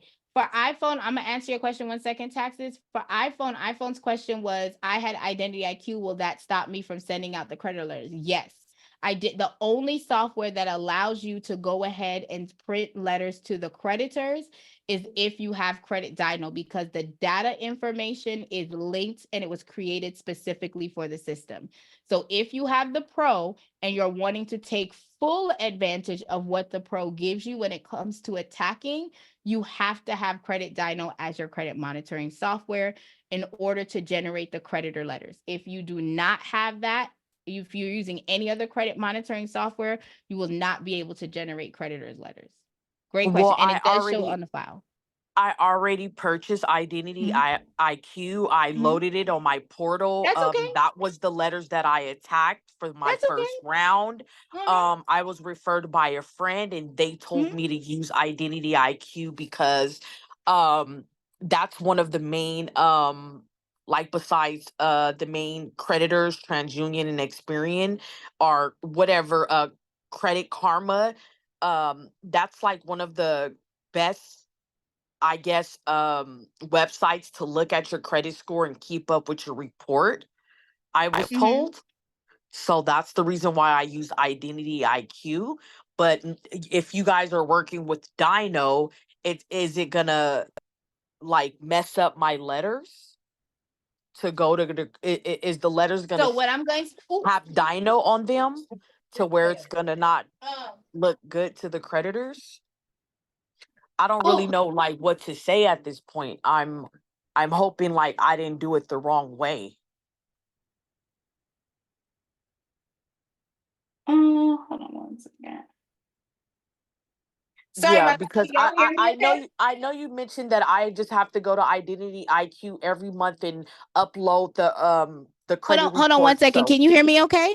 Can y'all hear me okay? yes. Okay, so what I'm going to advise you, give me 1 second, guys, because my lighting just fell. So I'm gonna turn off my camera real quick, but I'm gonna be right here. Okay, what I'm gonna advise you is that you did not mess up as it pertains to getting your letters out. You did not mess up as it pertains to getting your letters out. You already did round one. You sent out your round one attacks. You did not have the ability to actually go ahead and create creditor letters. So I want us to take away the fear and the anxiety that we are having in this moment, because you don't need to have it right now. You were able to generate the letters that you generated based off of the credit monitoring software that you load at the time. So what you would now do is the next time that you are generating your letter, you will then, if you're going to switch over to Credit Dyno, you just cancel your Identity IQ, turn on your Credit Dyno, you pull your report through Credit Dyno, and then in round 2, you're able to send letters off to the creditors. There's no way you could have done harm if you never sent letters to them to begin with. Does that make sense? Hello? I'm sorry, you're on mute. I was letting you talk. Yeah, it makes a lot of sense. I just want to make sure, since I'm gonna stay with Identity IQ, is it not gonna interrupt my whole subscription? So what I'm going to advise is that, again, I'm going to go back to what I said before. I want to make sure that I'm clear. If you're using Identity IQ, you will never be able to generate creditor letters. That's number 1. Number 2, it is not affecting anything with you not using Credit Dyno for your credit monitoring. You are just not going to be able to do as aggressive of an attack. So what I would say is, if you are doing credit repair for yourself and you are going to stay with Identity IQ, then it would be better for you to go back down to the free version instead of the pro, because you will not have the ability to leverage all of the benefits that come with the pro version with you using Identity IQ. Does that make sense? It does. It does. Right. So if you want to keep Identity IQ, which you are completely fine to do, I'm never going to tell you guys not to do that. If you want to keep Identity IQ as your credit monitoring for whatever reason, it is completely fine. But I want you to understand that you will never be able to send the creditor letters. If you are doing this as a business for other people, then you can go ahead and still leverage it, because you'll get the reports, you get all of those things. But if you are using this software specifically as a consumer fixing your own report, and you're going to stay with Identity IQ, go back down to the free plan, because you're not going to be able to do creditor letters. And that's not really beneficial to you, if that makes any sense, as far as paying out your money. It does, but then in a sense, I'm still confused, because like you just mentioned that I did nothing wrong with using my identity report, and you said that my letters were going to get there perfectly fine, even though the first attack was with Identity IQ. Correct. So yeah, let me go back, because I want to make sure you're understanding. The pro version is so that you have a deeper layer of disputes. So I want to make sure we're on the same road. If you are choosing to keep Identity IQ, the benefit of the pro is that you're able to send letters to the credit bureaus and the creditors if you're using Credit Dyno and Dispute Panda together. If you are not using Credit Dyno and Dispute Panda together, you're paying $197 per month, and you are not using it to its maximum force. I'm not telling you that you're doing anything wrong. I'm telling you, as a person who loves to save money, that if you are having the pro, but you're not taking advantage of all of the things that the pro come with, then save the $197 until you are ready to use all of the things that the pros come with. So no, you did not do anything wrong. But let's say I have my business and every single person is using Identity IQ and no one is using Credit Dyno. I'm not going to go to the pro plan and pay the $197, because I'm not able to get the benefit of that particular additive of having the pro. The reason for the pro is you're able to send the letters to the credit bureau and the letters to the creditors, which means those accounts that you were talking about. So to put it into perspective for you, hold on one second. Let me show you, because I like to show and tell. Okay. Can I say something too? What I think she's misunderstanding, she's getting confused with the Dyno and My IQ. They are monitoring sites. That's just to monitor your credit report, period. So it's not so much of the Credit Panda, it's the monitoring site. So you can use whatever monitoring site. Dispute Panda is compatible with the Dyno.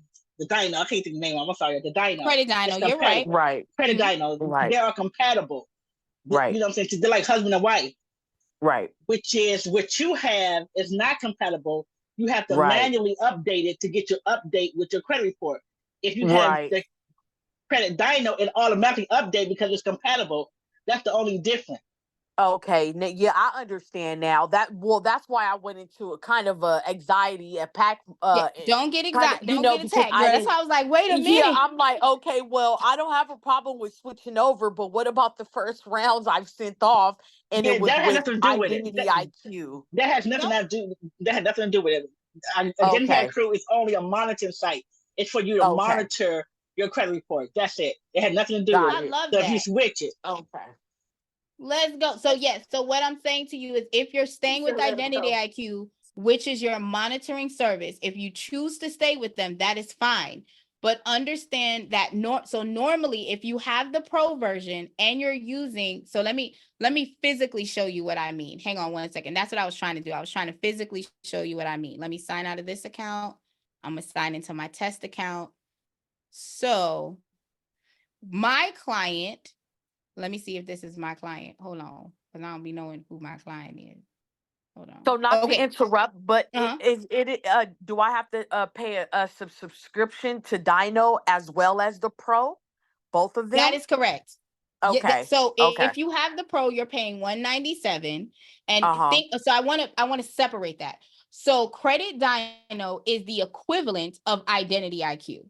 Yes.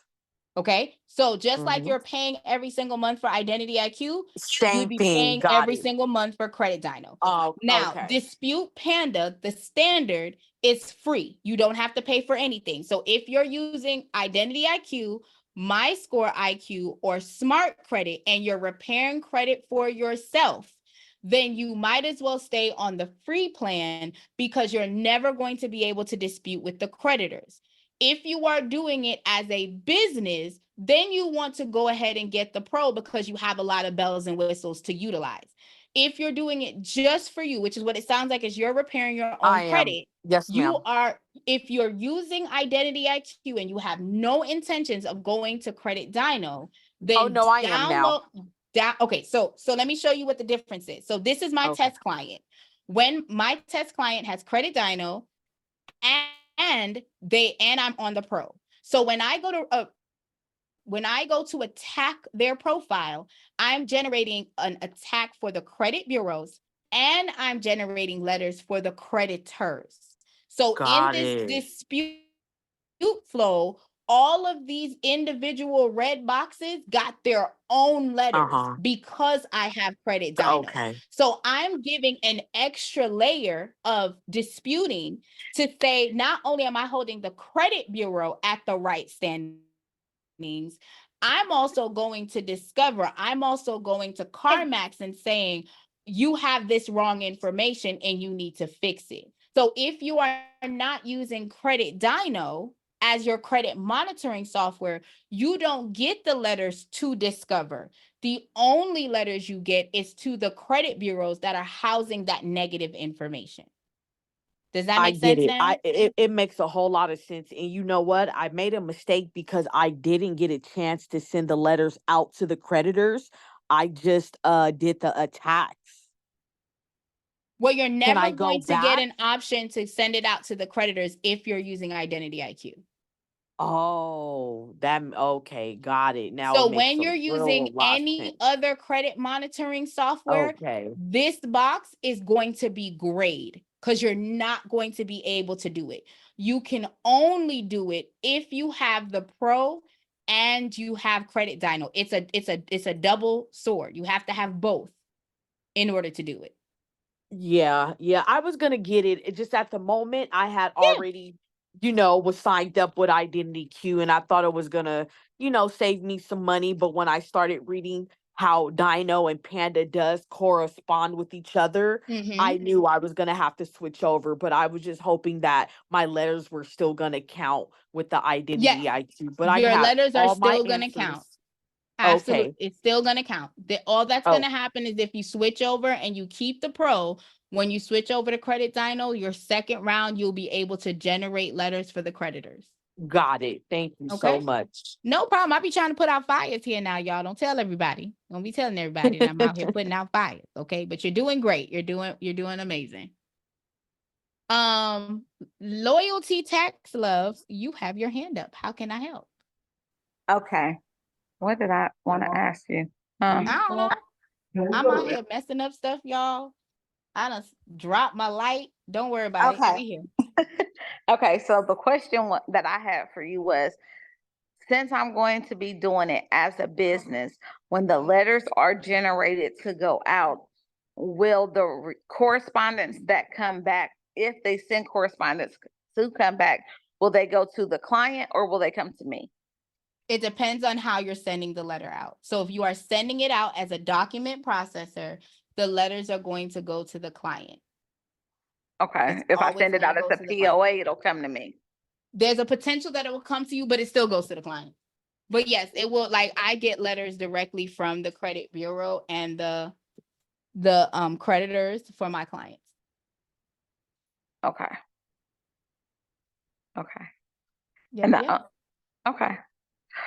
All right, cool. I just wanted to check to make sure. No worries. Yeah, I normally tell my clients, like, you checking the mail? Because I have a whole email sequence that goes like, did you check your mail? You know, keep your eye on the mail. So I send an email message to my clients day 7, day 14, and day 21 while they're going through the credit repair. So the day that the letter goes out, they get a message that the letters have gone out. It also sends them the information as to what it looked like when they first started, where they are from the last round, right? And then the next thing that I send out is the 7-day report, like, hey, just keep your eyes out for the mail, because normally in 7 to 10 days they'll get that little stall card that comes in the mail that's like, oh, we don't know if this is you. And the reason that I try to get them into the idea of looking at it, because if that stall information comes through, I have the ability to turn around and send out a stall letter right then and there. So I'm not prolonging the dispute time for my client. So when you're doing it as a credit repair organization, your client will get the responses and you have to rely on them to send you what comes in, because if not, you're just gonna have to wait until you update the report and kind of look and see what got deleted from their profile. And with the pro tracks that for you. So the pro will, y'all can see my screen. Let me tell you how rude this thing is. You see how it's trying to time out on me? It don't have no manners. It don't have no manners, y'all. None. Hold on. See if it acts right.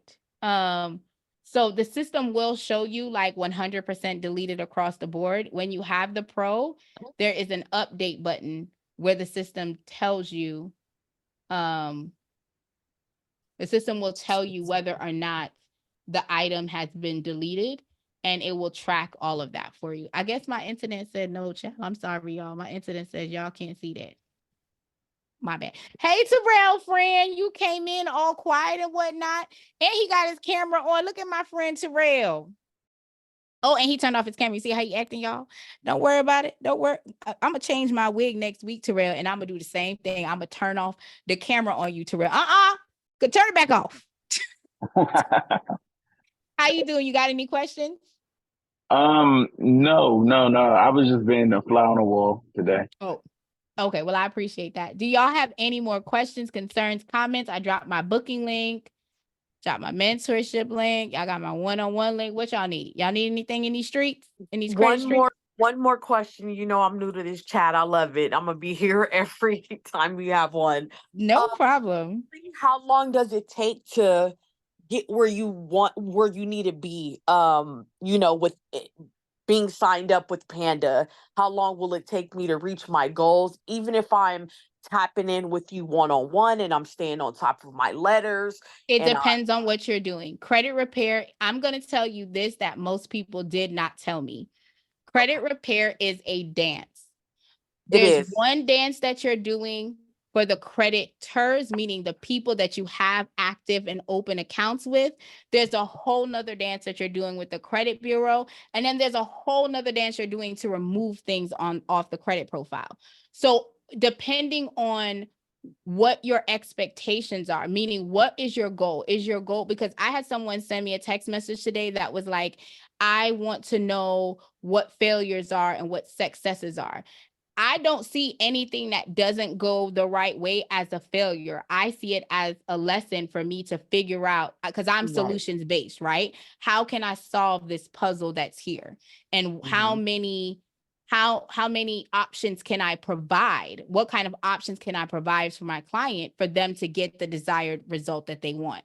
So if my client is coming in and their goal is specifically score increase, then we're having a different conversation, and my expectations as to what they have to do on their end outside of my letters is going to be completely Yeah. different, because what you need to get in a 700 or 800 club is not the same thing as if you're just trying to get to a 620 to close on a house. You follow what I'm saying? So having Yeah. to understand what my clients' goals are, what they're looking for at the end of this journey, is going to be a clear path for me to then say, because on my consultation, I'm talking to you about what's not on your credit profile. You're talking to, because I have people that come on my file. I have one person right now that's like, were you able to get this inquiry off and that inquiry off? Inquiries are worth 55 points, y'all. That's it. It's worth, out of the whole, you have a score up to 850. Up to that number, 55 points are your inquiries. I am not going to waste paper, ink, and pen or my call time if you are getting the maximum points in this particular area. I'm going to ask you, why don't you have a credit card? Because you're claiming that you want the maximum scores. In order for you to have the maximum scores, you have to have a credit mix. You have to have active accounts reporting positively. What are you doing to make sure that you're hitting all of the boxes that you need in order to get all of your points? So if you're a client that's coming to me specifically talking to me about inquiries, then we're not having the same conversation. And I'm going to tell you, no problem. I have a program that completely only deals with disputing inquiries. This is the cost of the program. I'll send it out for you. But if you're telling me that you're wanting to make sure that you have, going to be telling you what are you missing in order to get to that desired number. Does that make sense?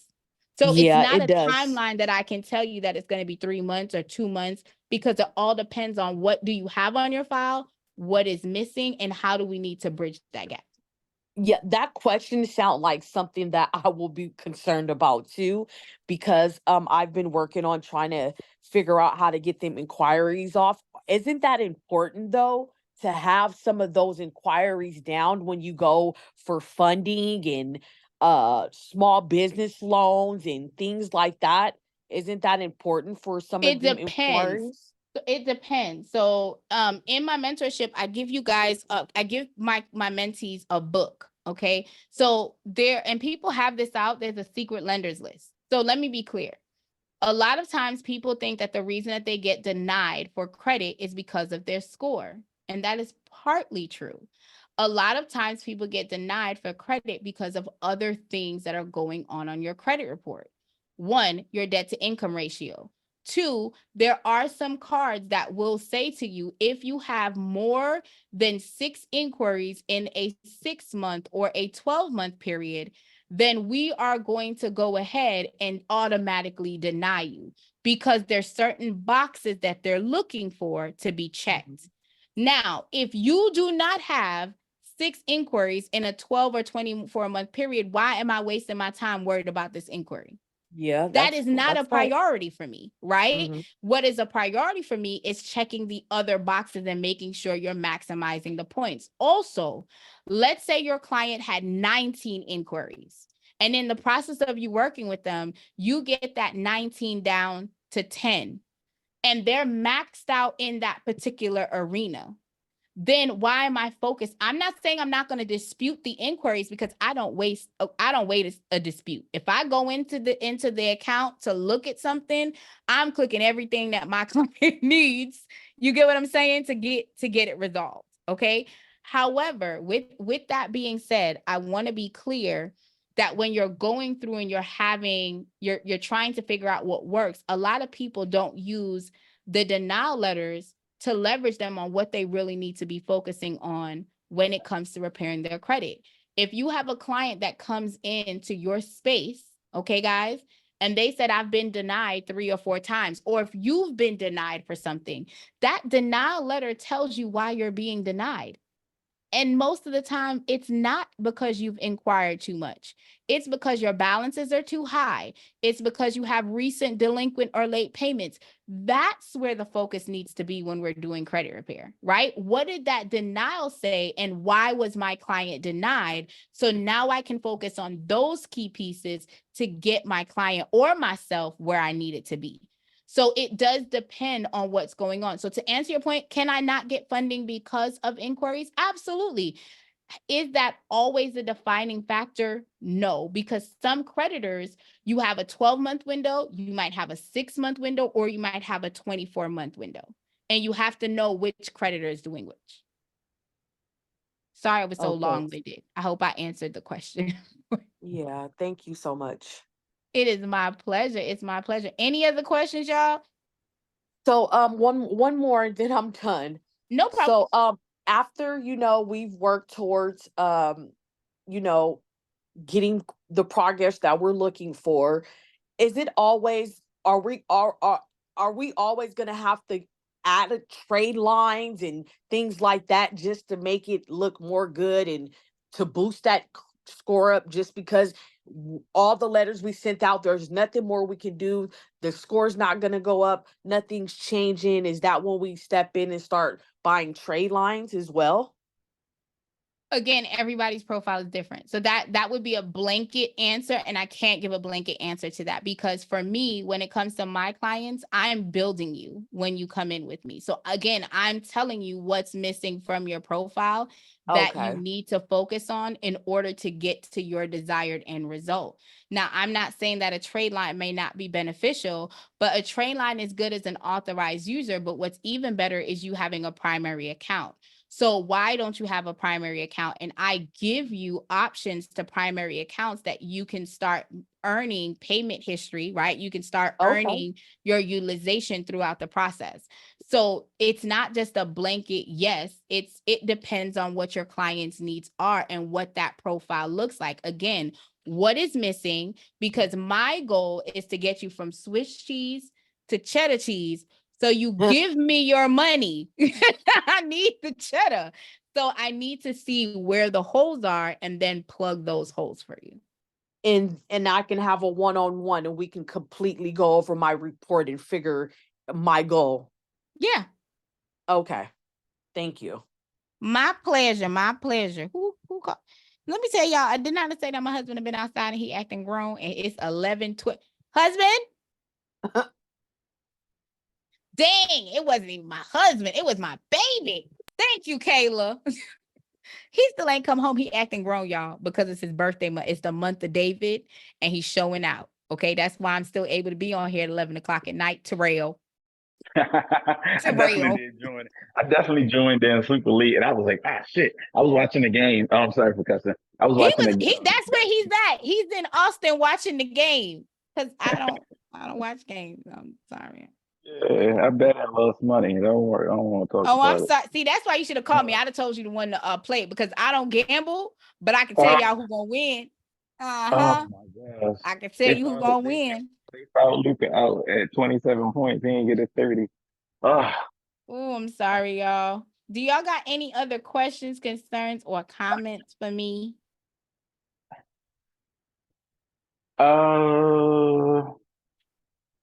Not yet. Not yet. But I'm gonna write some questions down. When's our next class? If you are in the pro, it's tomorrow, and y'all only getting 1 hour. Okay, I'm gonna say this right now. Y'all are getting 1 hour because I have to go out and be grown tomorrow. Okay, it's my husband's pre-birthday. Okay, I gotta turn up. Okay, so y'all don't keep me here past 1 hour, because then I'm gonna take my wig off on camera. Y'all gonna have to deal with what I got under here. Okay. Number 2, the other class is Monday. It's my pleasure, Indigo. You have a great night. Bye. All right. So if y'all don't have any more questions, I'm gonna let y'all go ahead and be great in these credit streets. You guys, my name is this on all the platforms, so y'all can definitely follow me. I follow back. But y'all have a great day. Thank you guys for pulling up to Club Panda. And we are here for Panda Free Night Monday and Wednesday. And then we pull up for the pro night on Thursday. Pros are definitely welcome Monday, Wednesday, and Thursday. But just to give y'all a heads up. All right. Bye, guys. Loyalty. Yes. Don't you did you take down what you had to take down What you in want? the chat? I sent you a chat message. I responded to it. But you did what you were supposed to do? I don't know. I'm not playing with you. You're supposed to send me a message. Will you be able to click on the link after? That's a great question. I would say click on the link now just to be safe. That way it can open up in your browser. Okay, so I sent it as a direct message. Should I send it a different way? Did you send the email, Loyalty Tax? No, ma'am, I did not. I need you to send the email and title follow it the with you finna miss out your blessing. You finna miss out on your blessing. Okay, boo, I got you right now. Mm-mm.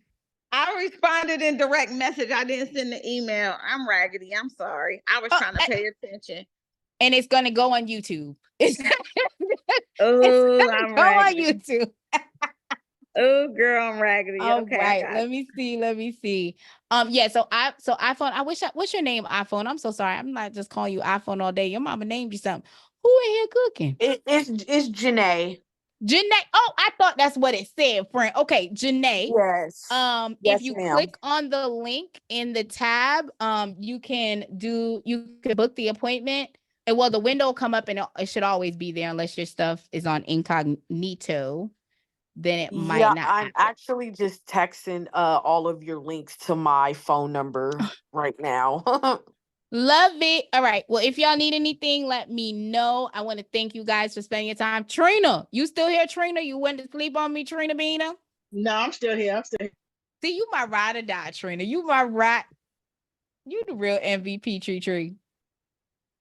You the real MVP. All right. I'm going to go ahead and act like I need to go to bed because I do have to go to work tomorrow with my investor.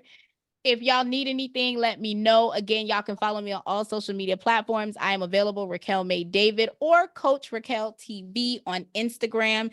And I want to thank you for allowing me to help you be a beast in these credit streets. And I'm about to go. You need something? Y'all good?